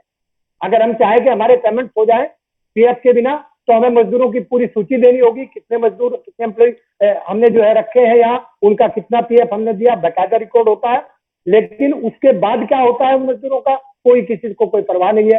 एक एक मजदूर 10-10 बार अगर 10 प्रोजेक्ट में इन्वॉल्व होगा तो उसका 10 ही बार रोजगार उनके यहाँ जुड़ जाएगा कि हमने इतने लोगों को रोजगार दिया। तो इस तरह के सिस्टम के चलते हुए हम आगे नहीं बढ़ सकते। लेकिन आपका एक वाजिब सवाल जो अभी आपने माया जी से भी किया है कि to whom we have to approach, हम किसको अप्रोच करें, ये जानकारियां किसके पास लेकर के जाए, कौन सुने इन बातों को, तो वो मंच हमें तलाश करने होंगे, वो मंच ढूंढने होंगे। और वो मंच क्या है, सबसे जरूरी जो मैं समझता हूँ, एक तो संगठन जैसे माया जी का है, घनश्याम जी का है, दूसरे तमाम लोगों का है, उनका यादव जी का है, योगेंद्र यादव जी का है, तमाम उन जगहों पे, उन प्लेटफार्मों पे ये चर्चा खुले दिमाग से हो और इन पर लंबी डिबेट चले। और दूसरा, जो हमारी यूनिवर्सिटीज हैं, उन यूनिवर्सिटीज में प्रोफेसर को हम अप्रोच करें, रिटायर्ड प्रोफेसर और वर्किंग प्रोफेसर को, उनके साथ ग्रुप मीटिंग्स करें और वहां अपनी ये चीजें रखें, अपनी उनको वीडियोज भेजें उन ग्रुप में। ज्यादा से ज्यादा अवेयरनेस की जरूरत है इन चीजों को लेकर के, क्योंकि मैं मानता हूं आज एक बहुत कम संख्या, कुछ लाख होंगे जो समझ सकते हैं। संसद को सुनने का तो बहुत कम लोग जोखिम उठाते हैं, बहुत कम लोग जहमत उठाते हैं कि संसद की कार्यवाही को सुने, जबकि हमारे फेट जो हमारे भाग्य हैं उनका निर्धारण संसद में होता है, हर मीटिंग में होता है संसद की। हम वहां शोर शराबा जुटम पैजार जो होती है, केवल उस तक फोकस रह जाते हैं, उस तक हमारा ध्यान केंद्रित रहता है। वहां क्या कहा गया, क्या चढ़ा है, उस जो लोग बुक है वहां की, लोकसभा की और राज्यसभा की, उनमें क्या क्या निर्णय हुए, क्या फैसले हो गए, क्या बिल पास हुए, क्या रह गए, इन पर कोई ध्यान देने का मैं देखता हूं न तो कोई संगठन का पदाधिकारी इस पर ध्यान देता है, न कोई संगठन ध्यान देता है, न हमारे प्रोफेसर ध्यान देते हैं, न इकोनॉमिस्ट इस बारे में सोचते हैं। तो जरूरत आज इस बात की है कि हमें वो प्लेटफॉर्म अप्रोच करने हैं, क्योंकि हम जानते हैं एक अलग बात है, और उस बौद्धत्व को फैलाना पूरे विश्व में, उसकी जानकारी देना, वो एक अलग बात होती है। हम वहां फेल हैं अभी हैं, लेकिन बौद्ध को हमने फैलाया नहीं है। उसकी जरूरत है कि वो कैसे किया जाए, वो कैसे फैलाया जाए। अगली डिबेट में या किसी और डिबेट में इस पर चिंतन हो, ऐसा मैं जरूरी समझता हूँ। चलो, बहुत बहुत धन्यवाद वीरेश जी। अब अरविंद जी और रामदेव जी हैं हमारे पास, 5 मिनट है। अरविंद जी अपनी बात को कोई रखो, क्योंकि सेशन समाप्ति की तरफ है। 5 मिनट में हम अपना, क्यों रिकॉर्डिंग कर रहे हैं तो ठीक नहीं है कि आगे हम इसको बढ़ाएं। अरविंद जी कोई बात अपनी इसमें छूटी हो उसको रखिए। हाँ, नमस्कार सभी को। सार्थक मीटिंग है आज की। इसमें सभी वक्ताओं ने बड़ा अच्छा ज्ञान दिया। आज सरकारी आंकड़े से चल करके, ग्लोबली होकर के हम, और माया जी ने भी अपनी अच्छी बात कही। इसमें देखो, हमारे को अगर वास्तव में बचाना है तो गांव को खड़ा करना पड़ेगा, गांव को एकजुट करना पड़ेगा। गांव का आदमी अभी भी देखो सीधा है, और गांव के लिए, गांव के आदमी को यदि हम खड़ा कर पाए ना किसी तरह से, जो संगठन की और की हम बात कर रहे हैं, देखो शहरी आदमी एकदम निडाल हो गया है, और उसका जीवन शैली इस तरह की है कि वहां से बहुत कम आदमी हैं जो खड़े होने वाले हैं। गांव खड़ा हो सकता है। गांव को हमारे को ये समझाना पड़ेगा कि ये जिस चक्कर में पड़े हो, क्यों ये अपने आप को बचाने के लिए गांव को मारने, जो सार की बात आज मीटिंग की थी, ये अपने आप को बचाने के लिए गांव को मारेंगे। अब सीधी बात है, लास्ट में ये तो तहस नहस कर देंगे, छोड़ जाएंगे। न अपना जो ग्रामीण समाज है वो खत्म हो जाएगा, उनका आपसी कोऑर्डिनेशन खत्म हो जाएगा। हमारे जो पहले से जो चला रहे हैं, जैसे हमारा क्षेत्र है, वहां पर कई लोग भेड़ बकरियां भी रखते हैं, पालन करते हैं। उनके पास 1 बीघा जमीन भी नहीं होती है, परंतु वो अपना बढ़िया पालन पोषण करते हैं, अपने बच्चों को बढ़िया शिक्षा देते हैं, घर बार अच्छा चलाते हैं। हालांकि ठीक है, उनका मेहनती जीवन है, कुछ पशुओं से करते हैं, जमीनें नहीं है तो भी करते हैं। ग्रामीण सामंजस्य ऐसा बना हुआ है, वो खत्म हो जाएगा। ये खत्म होने के बाद में ग्रामीण समाज यदि टूट गया तो ये जो हमारा सारा का सारा जो देश है, इसका सारा हमारा सामाजिक ढांचा टूट जाएगा। ये तय बात है कि देखो, हम लोगों में इतनी शक्ति नहीं है कि हम गवर्न नहीं कर रहे हैं। राष्ट्र की अवधारणा खत्म हो गई है और कुछ चंद आदमी चलाएंगे इस देश को। ये हमारे गांठ बांध लो इस चीज को। इन आदमियों को हमें कैसे रोकना है, उसका यही है, गांव को खड़ा करो। गांव को इनके खिलाफ खड़ा कर दोगे ना, तो यही एक रास्ता है। और उसके लिए क्या समाधान करने हैं वो कोई अगली मीटिंग में करेंगे। मैं यही कह के, समय कम है इसलिए मेरी बात खत्म करूंगा। धन्यवाद। चलो, और किसी को कोई बात कहनी हो तो 2 मिनट 3 मिनट हमारे पास में है। कोई हो तो अपना माइक खोल करके अपनी बात को रखें। बाकी अब 1-2 मिनट की बात समाप्त यही है। घनश्याम जी, बेरोजगारी के इस फंडा को हम कल की मीटिंग में भी ये डिस्कस कर रहे थे। मेरा माइक खराब था इसलिए बात नहीं पहुंच पाई। राजनीतिक चेतना, मैनिफेस्टो या उसी पे बात आई। तो बेरोजगारी महंगाई से भी बहुत बड़ा मुद्दा है। मुद्दा बेरोजगारी ये नहीं है, एक मुद्दा है प्राइवेट पब्लिक सेक्टर का मुद्दा है। जैसे मायावती जी ने, हम इधर जा रहे हैं लेकिन गवर्नमेंट कह रहे मैं तो ये दरवाजा ही बंद कर दिया, मेरे तो ये दरवाजा है ही नहीं, हम तो ये काम ही नहीं करते, तुम जानो तुम्हारा ये उधर जाने। कैपिटल में और गति शक्ति का लोन ये दे दिया सिस्टम, और इसके अंदर 101 लाख का मैंने बजट अलॉट कर दिया और 7.5 लाख इस साल दे दिए। आप जानो और आपकी बेरोजगारी जाने। तो हम ऐसी 5-4 कोर ग्रुप के यूथ के बीच में इस मुद्दे को एक बार ला करके एक दिन का सेशन रखिए और उसमें 2-4 लोगों को जोड़ के कुछ डेटाबेस बातें उन तक पहुंचाने की जरूरत है कि ये डेटा जा रहे हैं, ये कानून इधर जा रहे हैं, डेटा ऐसा कानून जो जा रहे हैं ना उनको अंदर। तो जो 4 कोड हुए हैं लेबर के, वो कोड की मंशा क्या है?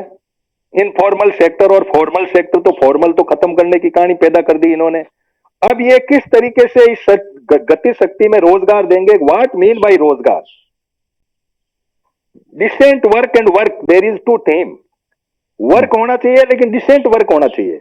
एक टेक्नोक्रेट के पास में टेक्निकल जॉब हो, और वो जॉब किसकी छत्र छाया में हो, वो बात हमें सोचनी पड़ेगी।